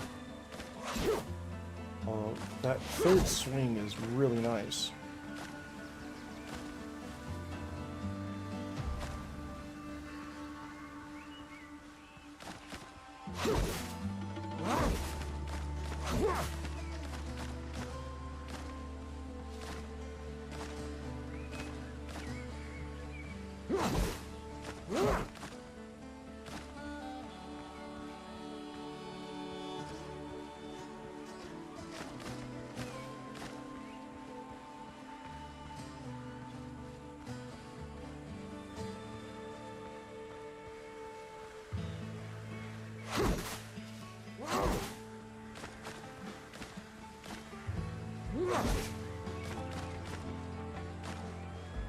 That is, in fact, a scattered log.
Think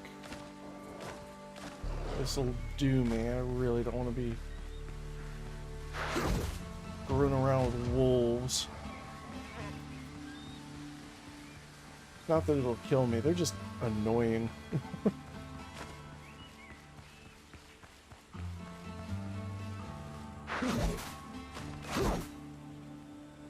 I won't be honest, I kind of expected the foothills to be a little bit more lush.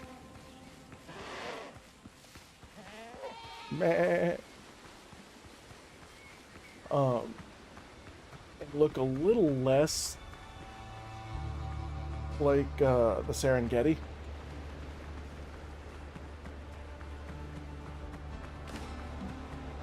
Although I guess if you take a look at, say, Jamaica or Cuba, I guess that does kind of fit. It does track.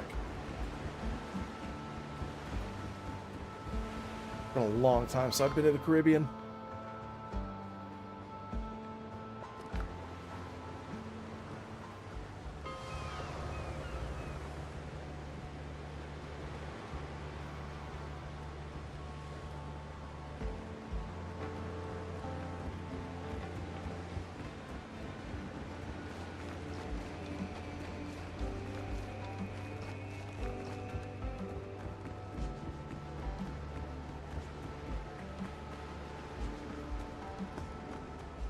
Where was I? Oh, right. I was dealing with all of this nonsense.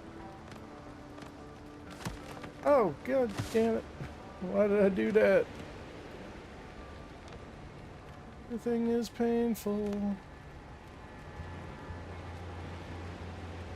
Everything just hurts when you're screwing it up.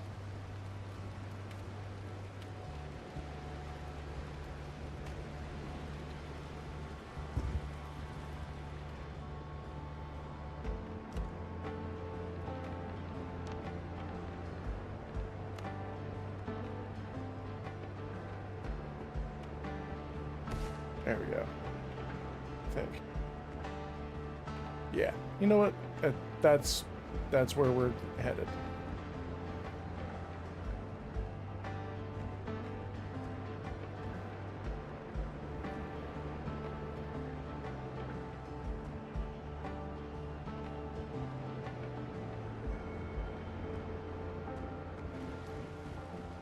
Oh, that's what I was doing. I was extending. Right.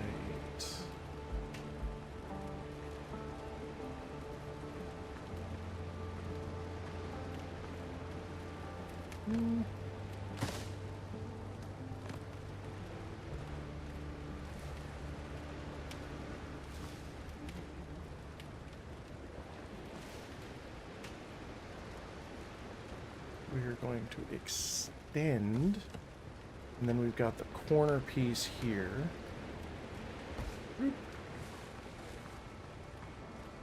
And here.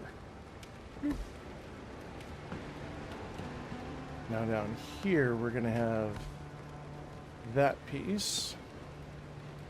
And then we finish our extend.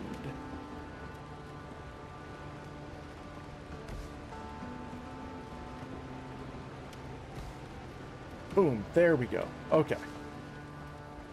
Oh, so now that that's sorted out, we talked in the beginning about this area down here and how we're going to sort that out. And so what we're going to do is actually very carefully remove some stuff, because we are going to set this as a bulkhead like that. But in order to do that, we need lat walls.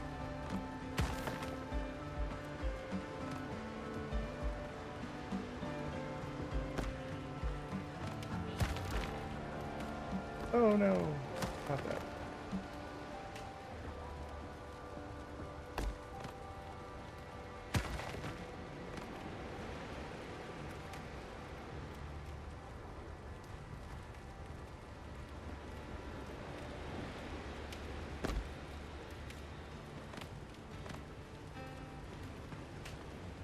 Well, that really doesn't want me to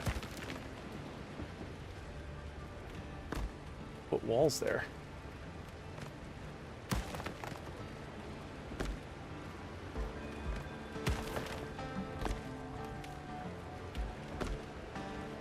I'm just gonna, you know what, I'm gonna take that out and we'll just go back inside and put the stove back. When you put the floor pieces in, it doesn't like putting walls around it, but you can put the walls in first and then put the floor in. So the flooring has to go in, or the walls have to go in first, then the flooring.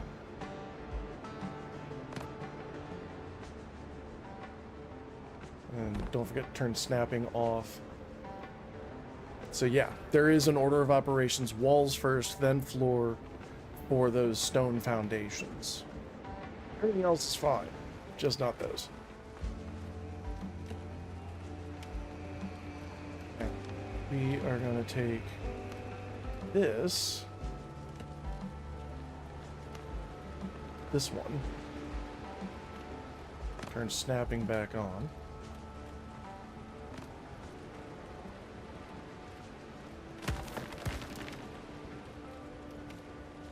That's what the problem was. Sort of.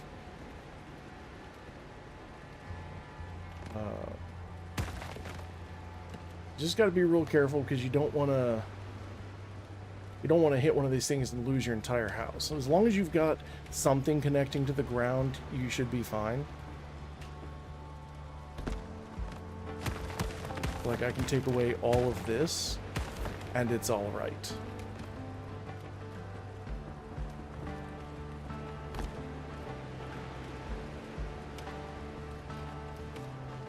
Take all of that out.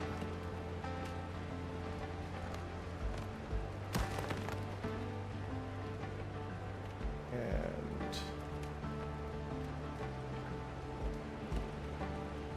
now let's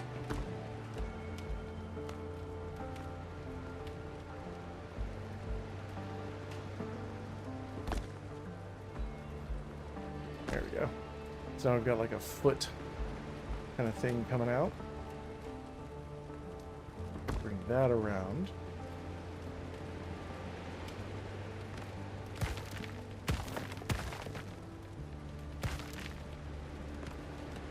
And from here, we've actually got a couple of options because now we're about to have access to underneath. We can use this to kind of get under here and fiddle. I think for now, for starters, we're gonna draw this out.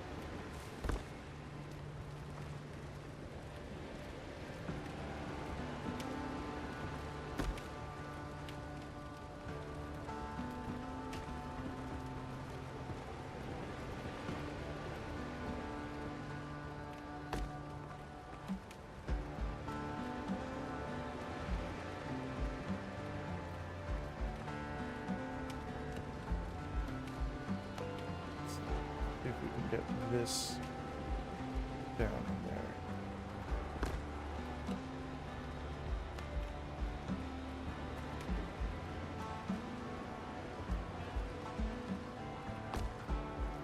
So we've got that down there. Bring this across.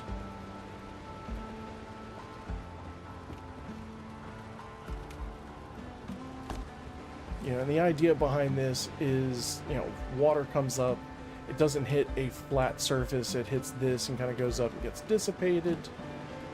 And, yeah. That's the dream. Because you have to actually be dreaming it, otherwise it doesn't work. Because it's not real.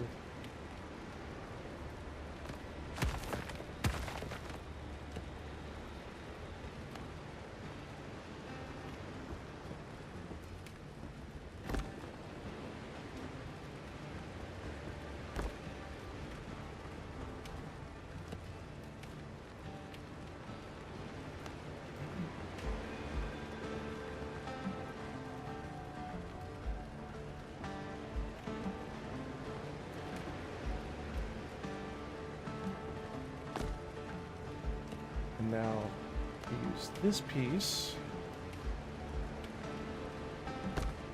to connect, and we can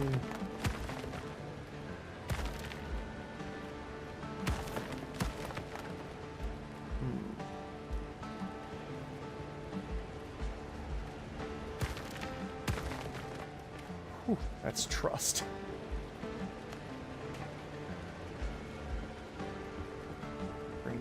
Cross, bring this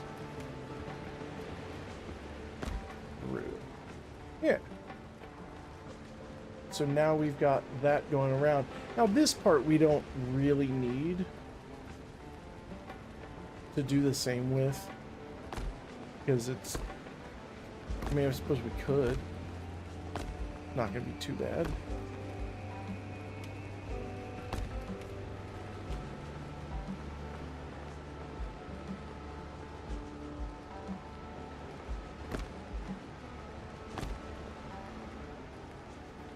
Till you run out of rocks, that is.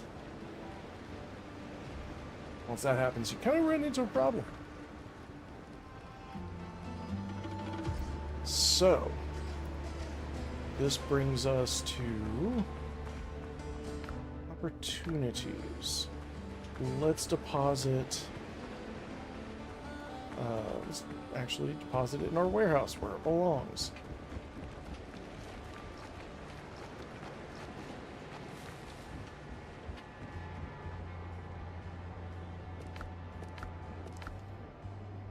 Oh, nope, textiles.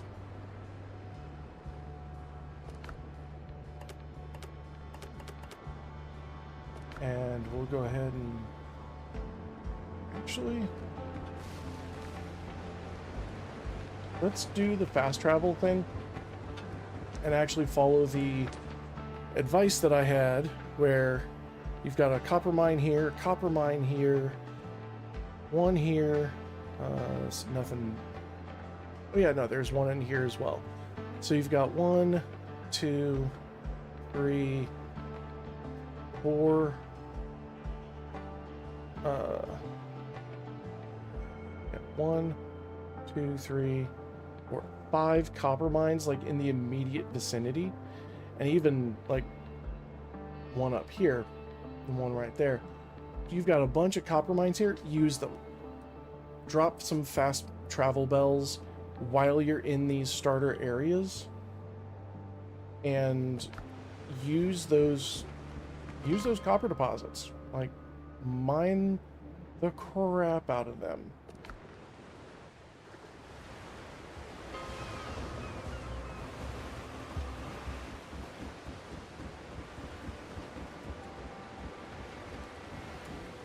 What was I doing? Right, I was getting fast travel bells.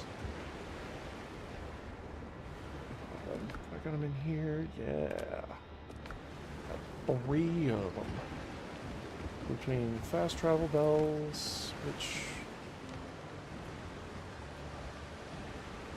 yeah, I got wood for them. And also make sure that...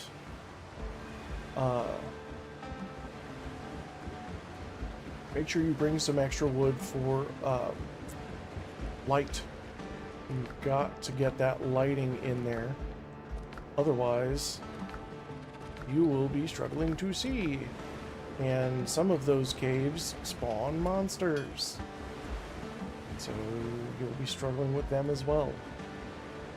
So let's hop back over.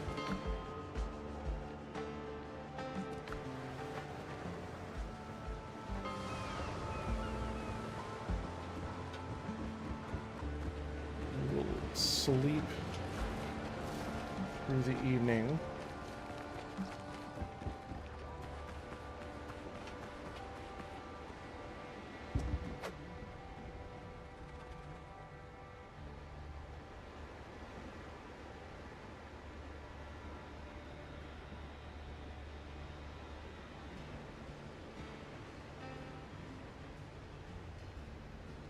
Make it evening, and then daytime.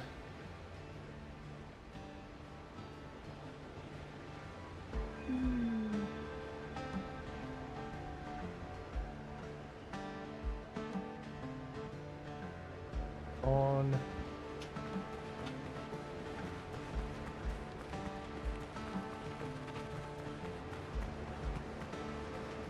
Ooh. That's not the way out.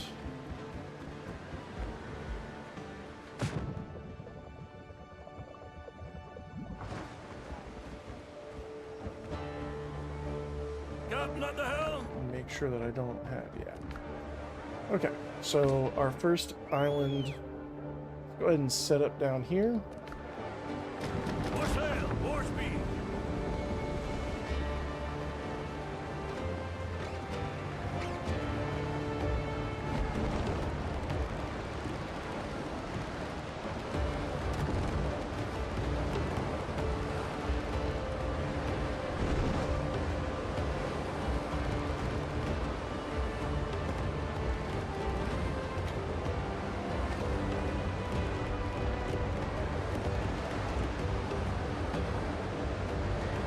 setting sail. I will be right back.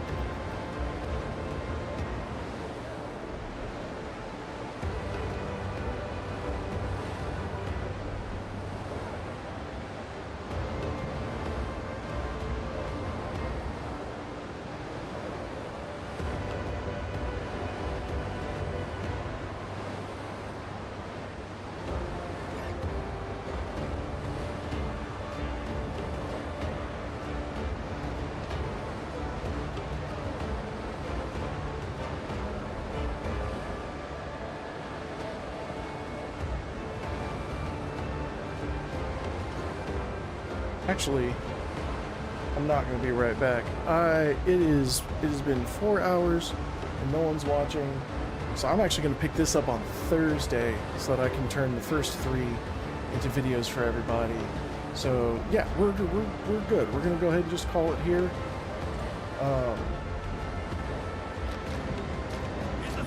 So yeah, well, thank everybody for joining me. We'll be back on Thursday morning. Nobody really watches in the mornings, but I'll be back. I will have eaten a little bit more. Actually, I ate breakfast. I think that might be why I'm hungry, because I ate breakfast. But we'll be back on Thursday, and we're going to finish up the house and all that. So yeah, until next time, take care of yourselves. Check in on friends and family. Stay safe, stay cool, stay warm, stay hydrated, and above all, stay dapper. And we'll catch you next time.